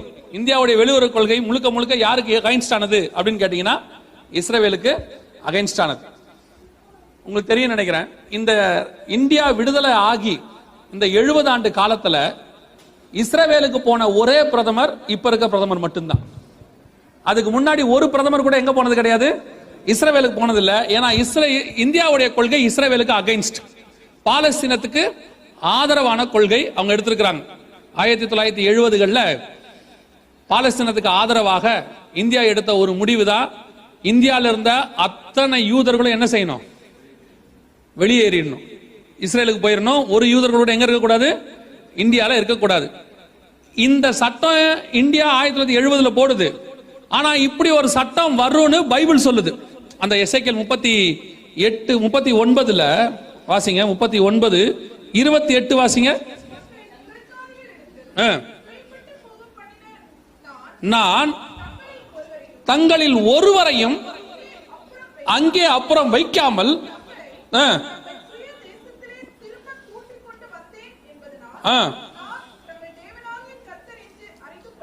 இந்தியா வெளியேற்றல, ஆண்டவர் கூப்பிட்டுக்கிட்டாரு. இந்தியாவுடைய கொள்கை எல்லாரையும் எல்லா யூதர்களையும் என்ன செஞ்சிடணும்? வெளியே அனுப்பிச்சிடணும். ஏன்னா இது காடோடைய பிளான். அது இந்தியா எப்பவுமே அகைன்ஸ்ட் யாருக்கு? யூதர்களுக்கு. கர்த்தர் சொன்னபடியே 200 குடும்பத்தை ஒரே நாள்ல அனுப்பி விட்டாங்க. அதுல ஒரே ஒரு அம்மா மட்டும் போக மாட்டேன்னு அடம்பிடிச்சு நான் இங்கதான் இருப்பேன்னு கேஸ் எல்லாம் போட்டு கொச்சின்ல இருந்தாங்க. இப்ப அவங்க இருக்கிறாங்களான்னு தெரியாது. 100 வயசுல இருந்த ஒரு யூத அம்மா கொச்சின் மார்க்கெட்ல இருந்தாங்க. நான் போய் பார்த்துட்டு வந்தேன் அவங்கள. அவங்க இப்ப இருக்கிறாங்களான்னு தெரியாது. நான் சொல்றது 5 வருஷத்துக்கு முன்னாடி நான் பார்த்தேன். அப்ப நல்லா கவனிச்சுக்கொள்ளுங்க, இந்தியாவுடைய வெளியுறவு கொள்கை எப்படிப்பட்டது? Deadly against to Israel. ஆனா என்ன அதுல ஒரு பெரிய ஆச்சரியம்னா, இப்ப இருக்க கவர்மெண்ட் இருக்குல்ல, இந்தியன் கவர்மெண்ட், இப்ப இருக்க கட்சி, அது இஸ்ரேலுக்கு ஆதரவு. இப்ப நம்ம யார் பக்கம் நிக்கிறது? இஸ்ரேல் பக்கம் நிப்பீங்களா? இஸ்ரேலுக்கு ஆதரவா பக்கம் நிப்பீங்களா? இல்ல எப்படி நிப்பீங்க? உங்களுக்கு காங்கிரஸ்னா ரொம்ப இஷ்டம் இல்ல, உண்மை அதுதான் வச்சுக்கங்களேன். இல்லாத மாதிரியே உட்காந்துருப்பீங்க. ஆக்சுவலா ஃபேக்டா தான். ஆனா அது பாலஸ்தீனத்துக்கு ஆதரவு, இஸ்ரேலுக்கு அகைன்ஸ்ட் இல்லையா? ஆனா பிஜேபி இஸ்ரேலுக்கு ஆதரவு. இப்ப என்ன பண்றது? அதுக்கு தான் நான் எப்பவும் சொல்லுவேன், இந்த உலக அரசியலுக்குள்ள நீங்க போகவே போகாதீங்க, பைத்தியம் பிடிச்சிரும். நம்ம அரசியல் பரலோகத்தில் இருக்கு. நம்முடைய ராஜா இயேசு கிறிஸ்து ஒருவர் மட்டுமே. உலக அரசியலுக்கும் சபைக்கு என்ன கிடையாது? சம்பந்தமே கிடையாது. இந்த நிலைய சபை எடுத்தா மட்டும்தான் சபை பரலோகத்துக்கு போகும். இந்த கடைசி காலத்துல சோரம் போகிறதுக்காக என்ன பண்ணிடுறாங்கன்னா, உலக அரசியல்ல யார் ஈடுபடுறது? சபை ஈடுபடுறது, கிறிஸ்தவர்கள் ஈடுபடுறாங்க, ஊழியக்காரங்களும் போறாங்க. இறங்கி நாம எல்லாரும் அதுக்காக ஜெபம் பண்ணுவோம். 72 மணி நேரம் எதுக்கு ஜெபம் பண்றோமோ அதுக்கு ஆப்போசிட் தான் நடக்குது இல்லையா? நம்ம எதுக்கு ஜெபம் பண்றோமோ அதுக்கு அதுவும் ஆண்டவர் எப்படி கொடுக்கிறாருன்னா, நம்ம ஜெபம் பண்ண அவனை மெஜாரிட்டியில கொண்டாரு. அப்பனா என்ன அர்த்தம்னா, நம்ம ஜெபத்தை அவர் கேட்க மாட்டாருன்னு அர்த்தம். உண்மை தானே? ஃபேக்டா தான், ஒத்துக்க மாட்டீங்க, ஆனா உண்மை தான். நம்ம ஜெபத்துக்கும் தேவ சித்தத்துக்கும் ஆப்போசிட்டா இருக்குன்னு அர்த்தம். நம்ம ஜெபம் தேவ சித்தத்துக்கு ஏற்ற மாதிரி இருந்தா மட்டும்தான் நடக்கும். நாம தேவ சித்தத்துக்கு அகைன்ஸ்டா என்ன பண்ணக்கூடாது? ஜெபம் பண்ணக்கூடாது. முதல்ல தேவ சித்தம்னா என்னன்னு நமக்கு தெரியணும்ல, அது நமக்கு தெரிஞ்சுக்க மாட்டோமே. நம்மளை பொறுத்த வரைக்கும் நம்மளுடைய பேங்க் பேலன்ஸை பாதுகாக்கிற மாதிரி ஒரு கவர்மெண்ட் இருந்தால் நல்லது. நம்ம ட்ரஸ்ட்ல கை வைக்காம இருக்கணும் இல்லையா? வரும், அப்படிதான் வரும். நான் எப்பவும் சொல்லுவேன், நாம கிறிஸ்துவுக்குள்ள உண்மையா இருந்தா பாபிலோனிலும் நம்மை உயர்த்த கர்த்தர் வல்லமையுள்ளவராக இருக்கிறார். நாம தப்பானவங்களா இருந்தா எருசலேமிலும் கர்த்தர் நொறுகிடுவார். நமக்கு நாடு முக்கியமே கிடையாது. எந்த நாட்டில் வேணாலும் இருக்கலாம்.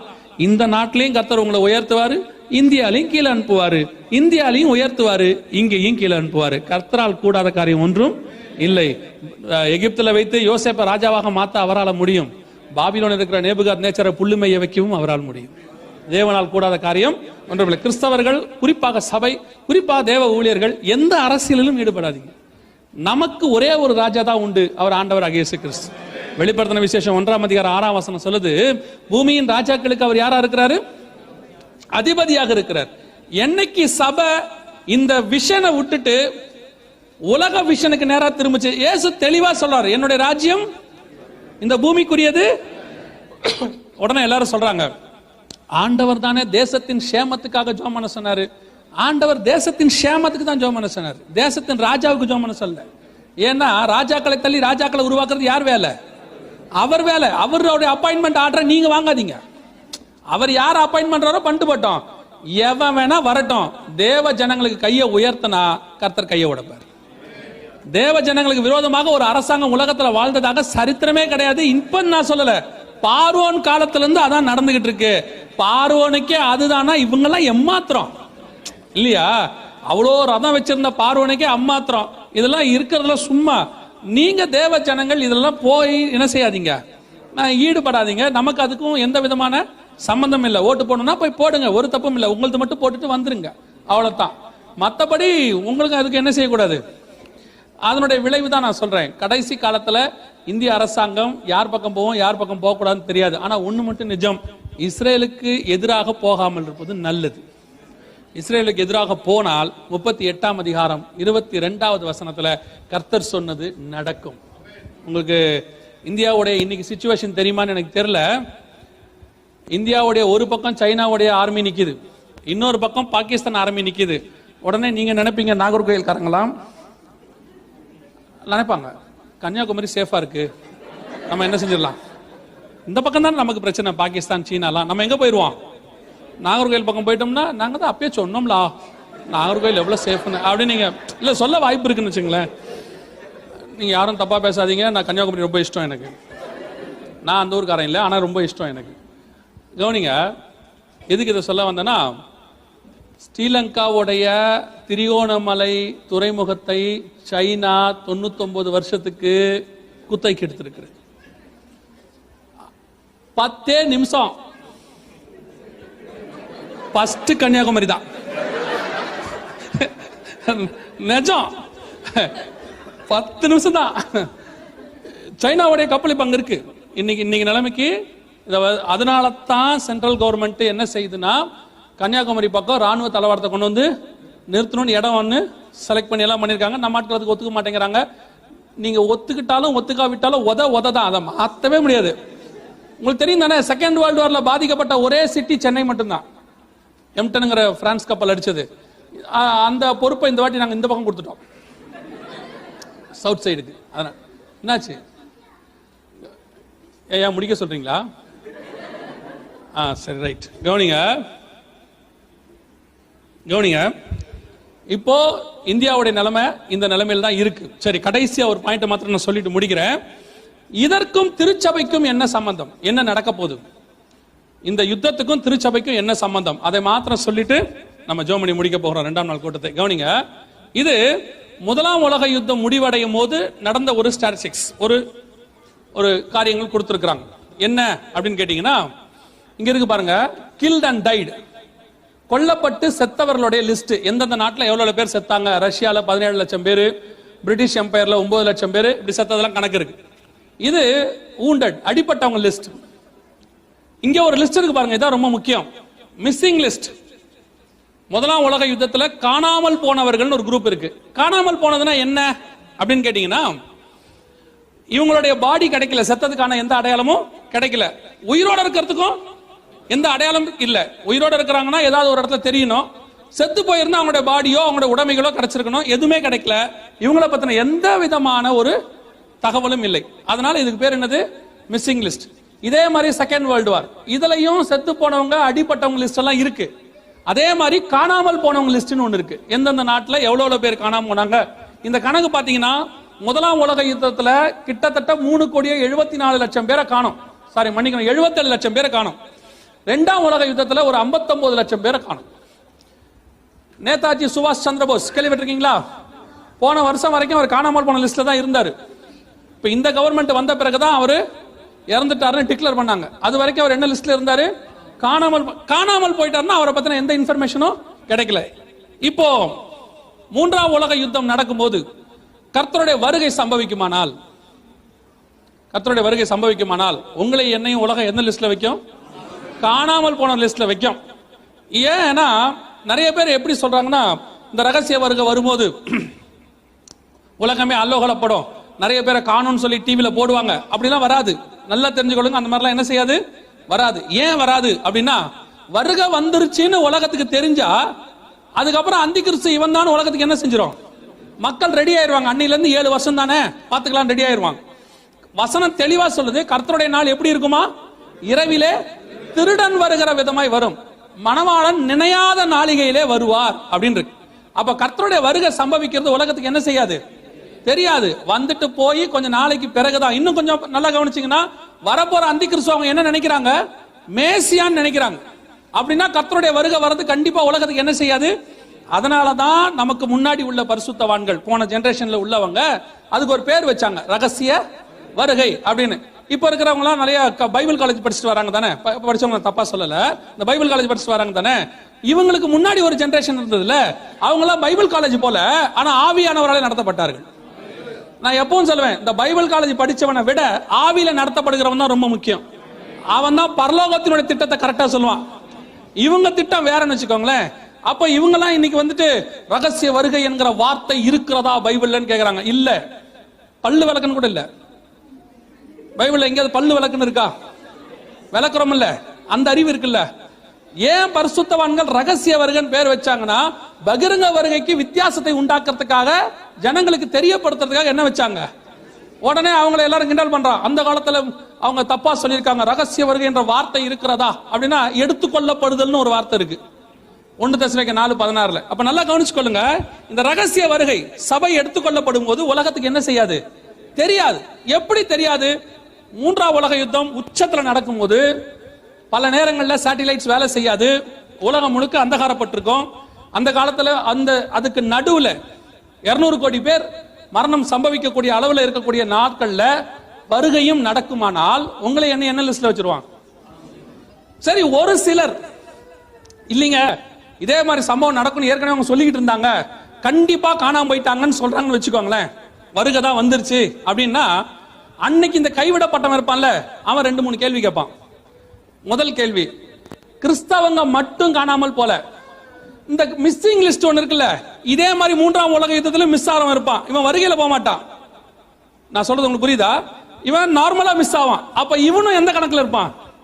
அப்ப கேட்பான், ரட்சிக்கப்படாதவனே இவ்வளவு பேர் காணாம, அப்ப இவனும் வருகையில போயிட்டானா? இது நம்பர் 1 கேள்வி.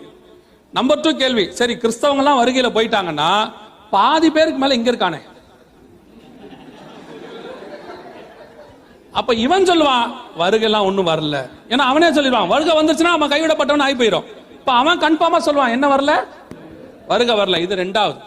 3வது, சரிங்க அப்படியே வருகை வந்துருச்சுன்றீங்களே, 70% ஊழியக்காரன் இங்க தான் இருக்கான்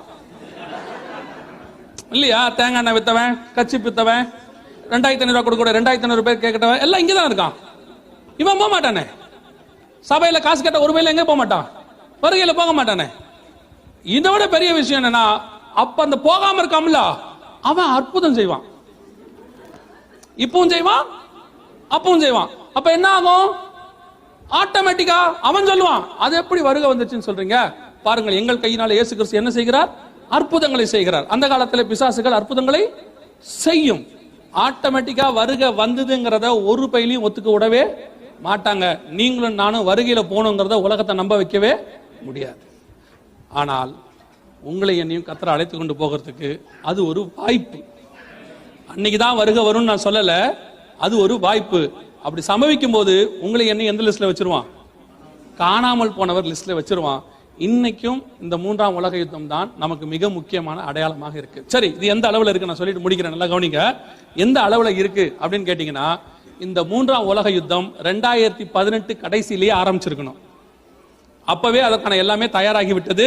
இப்போ அதுக்கான முகாந்திரம் எல்லாம் ரெடி. இப்போ நீங்க மிடில் ஈஸ்ட்ல இருக்கிறீங்க. இதுதான் மைய பகுதியாக இருக்க போகுது. எது? இஸ்ரேல், சவுதி அரேபியா, இந்த சிரியா, இந்த பகுதி தான் மிக முக்கியமான பகுதியா இருக்கு. ஆனா உலகம் ஃபுல்லா யுத்தம் நடக்கும். ஆனா சென்டர் பாயிண்ட் எதுல இருக்கும்? இந்த பேஸ் மிடில் ஈஸ்ட்ல தான் இருக்கும். உங்களுக்கு சிம்டம் என்னன்னா, கடைசி குண்டு, ஒரு முதல் குண்டு ஒன்னு இஸ்ரேல் மேலேயோ ஈரான் மேலேயோ அல்லது ரஷ்யா மேலேயோ போறதை நீங்க கேள்விப்பட்டு ஆரம்பிக்கிறாங்கன்னா, அதுதான் நமக்கு கொடுக்கப்படுகிற கடைசி சிம்டம். எப்போ வேணாலும் இந்த காரியம் அறிவிக்கப்படலாம். கர்த்தருடைய கடைசி, அதாவது வருகைக்கு முன்பாக யுத்தம் தான் சபைக்கான கடைசி அடையாளம். கர்த்தர் சொன்னபடி எல்லாம் துல்லியமா என்ன செஞ்சிருச்சு, நடைபெற்று முடித்து விட்டது. நம் காலத்தில் நிறைவேற வேண்டிய தீர்க்க தரிசனங்கள்ல இந்த யுத்தம் ஆயத்தப்பட்டு விட்டது.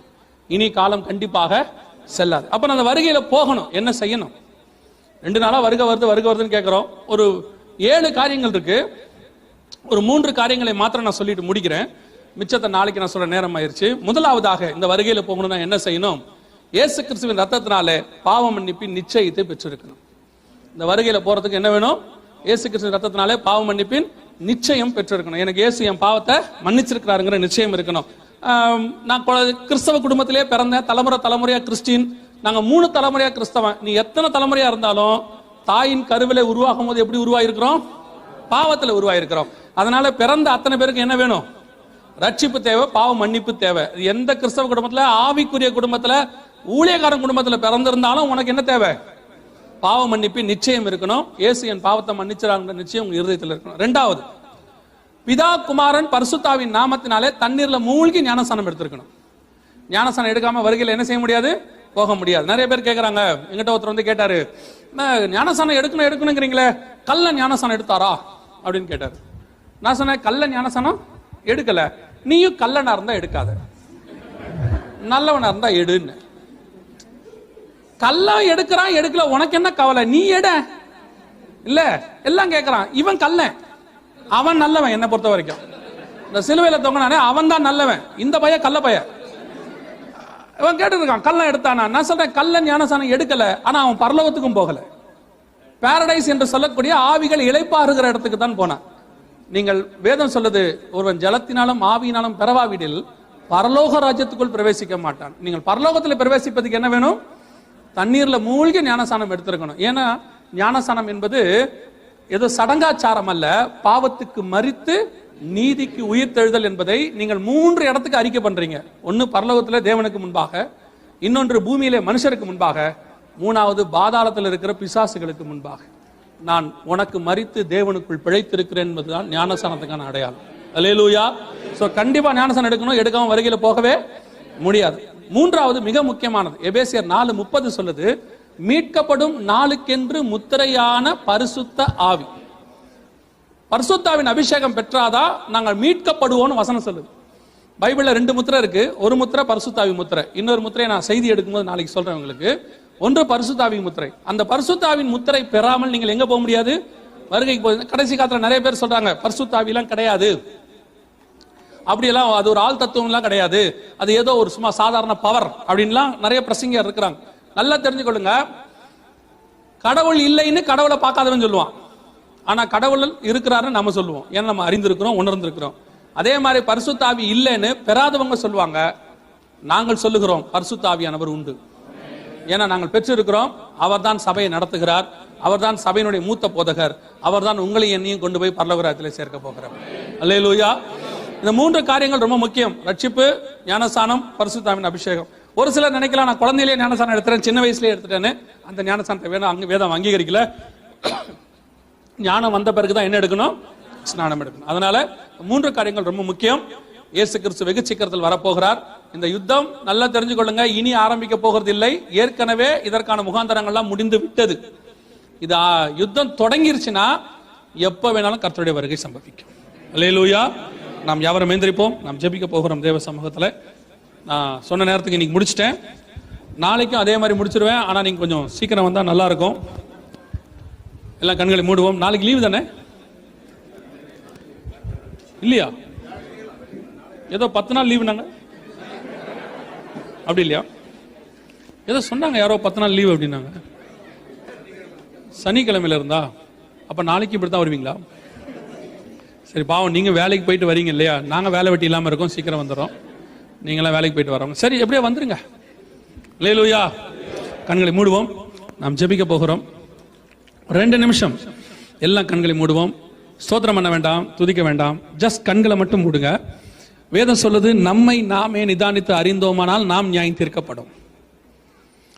உங்களை ஆராய்ந்து பாருங்க, இந்த வருகைக்கு நீங்க ஆயத்தப்பட்டிருக்கிறீங்களான்னு பாருங்க. உங்க ஆவி, ஆத்மா, சரீரம் கர்த்தருக்கு முன்பாக உண்மையும் உத்தமமா இருக்கான்னு பாருங்க. யாரும் உங்களை பத்தி எந்த குற்றமே சொல்ல வேணாம். உங்களுக்கு தெரியும். உள்ளிந்திரங்களை ஆராய்ந்து பார்க்கிற ஆவியானவர் உங்களுக்குள்ளே இருக்கிறார். உங்களுக்குள்ளே ஒரு மனசாட்சின்னு ஒன்று இருக்கு. அது ஆண்டவர் கொடுத்த தீபம். அதை வச்சு அந்த வெளிச்சத்தில் உங்களை ஆராய்ந்து பாருங்க. இந்த வருகைக்கு நீங்க போவீங்களா? நீங்க ஆராயும் போதே நான் ஒரு காரியத்தை கேட்க விரும்புறேன். எல்லா கண்களையும் மூடி இருப்போம், அத்தனை பேரும். நான் இன்னும் தண்ணியில மூழ்கி ஞானஸ்நானம் எடுக்கல. இந்த 2 நாளும் நான் கர்த்தருடைய வருகையை பத்தி கேட்டுக்கிட்டே இருக்கிறேன். நான் இந்த வருகையில போகணும், நான் ஞானஸ்நானத்துக்கு என்ன ஒப்பு கொடுக்குறேன் அப்படி சொல்றவங்க இருந்தா உங்க வலது கரத்தை உயர்த்துங்க. ஞானஸ்நானத்துக்கு ஒப்பு கொடுக்குறவங்க, நாங்க உங்களுக்காக ஜெபிக்க போகிறோம். வேற யாராவது இருக்கிறீங்களா? மற்றவங்களை பத்திலாம் எல்லா கண்களும் மூடும், எல்லா கண்களும் மூடும். மற்றவங்களை பத்திலாம் கவலைப்படாதீங்க. இது உங்களுக்கும் தேவனுக்கும் உள்ளது. ஆண்டவர் தான் அதை பார்க்கிறார். அதனால உங்கள் நிமித்தம் பரலோகத்தில் மிகுந்த சந்தோஷம் உண்டு. 3 பேர் கை தூக்கி இருக்கிறாங்க. வேற யாராவது இருக்கிறீங்களா? நம்ம இவங்களுக்காக ஜெபிக்க போகிறோம். ஞானஸ்நானத்துக்கு ஒப்பு கொடுக்குறவங்க வலது கரத்தை மாத்திரம் உயர்த்துங்க. நான் உங்களுக்காக ஜெபிக்க போகிறேன். வேற யாராவது இருக்கிறீங்களா? சரி, இந்த 3 பேரும் முடிஞ்ச உடனே என் கூட இங்க இருக்கிற ஊழியக்காரங்களை வந்து பார்த்துட்டு போங்க. ஒருவேளை நீங்க எந்த சபையிலேருந்து யார் கூப்பிட்டு வந்தாங்கன்னு தெரியல, அவங்க உங்களை நடத்துவாங்க. எந்த சபைக்கும் போகாதவங்களா இருந்தா இங்க இருக்கிறவங்க நடத்துவாங்க. நீங்க முடிஞ்ச உடனே 3 பேரும் கண்டிப்பா இங்க வந்து முன்னாடி இருக்கிறவங்களை பார்த்துட்டு போங்க. கரங்களை கீழே போடுவோம், மறக்காம வந்து பார்த்துட்டு போங்க. மற்றபடி நாம இப்ப ஜெபிக்க போகிறோம். இந்த 2 நிமிஷம் உங்களை நீங்க ஆராய்ந்திருப்பீங்க. நீங்க வருகைக்கு போவீங்களா இல்லையான்னு உங்களுக்கு தெரிஞ்சிருக்கும். இப்ப நாம ஜெபிக்க போகிறோம். நான் இந்த வருகையில போகணும். இன்னைக்கு ஆண்டவர் என் கூட பேசி இருக்கிறாரு. கைவிடப்பட்ட கூட்டத்தில் நானும் என் குடும்பமும், ஒருவேளை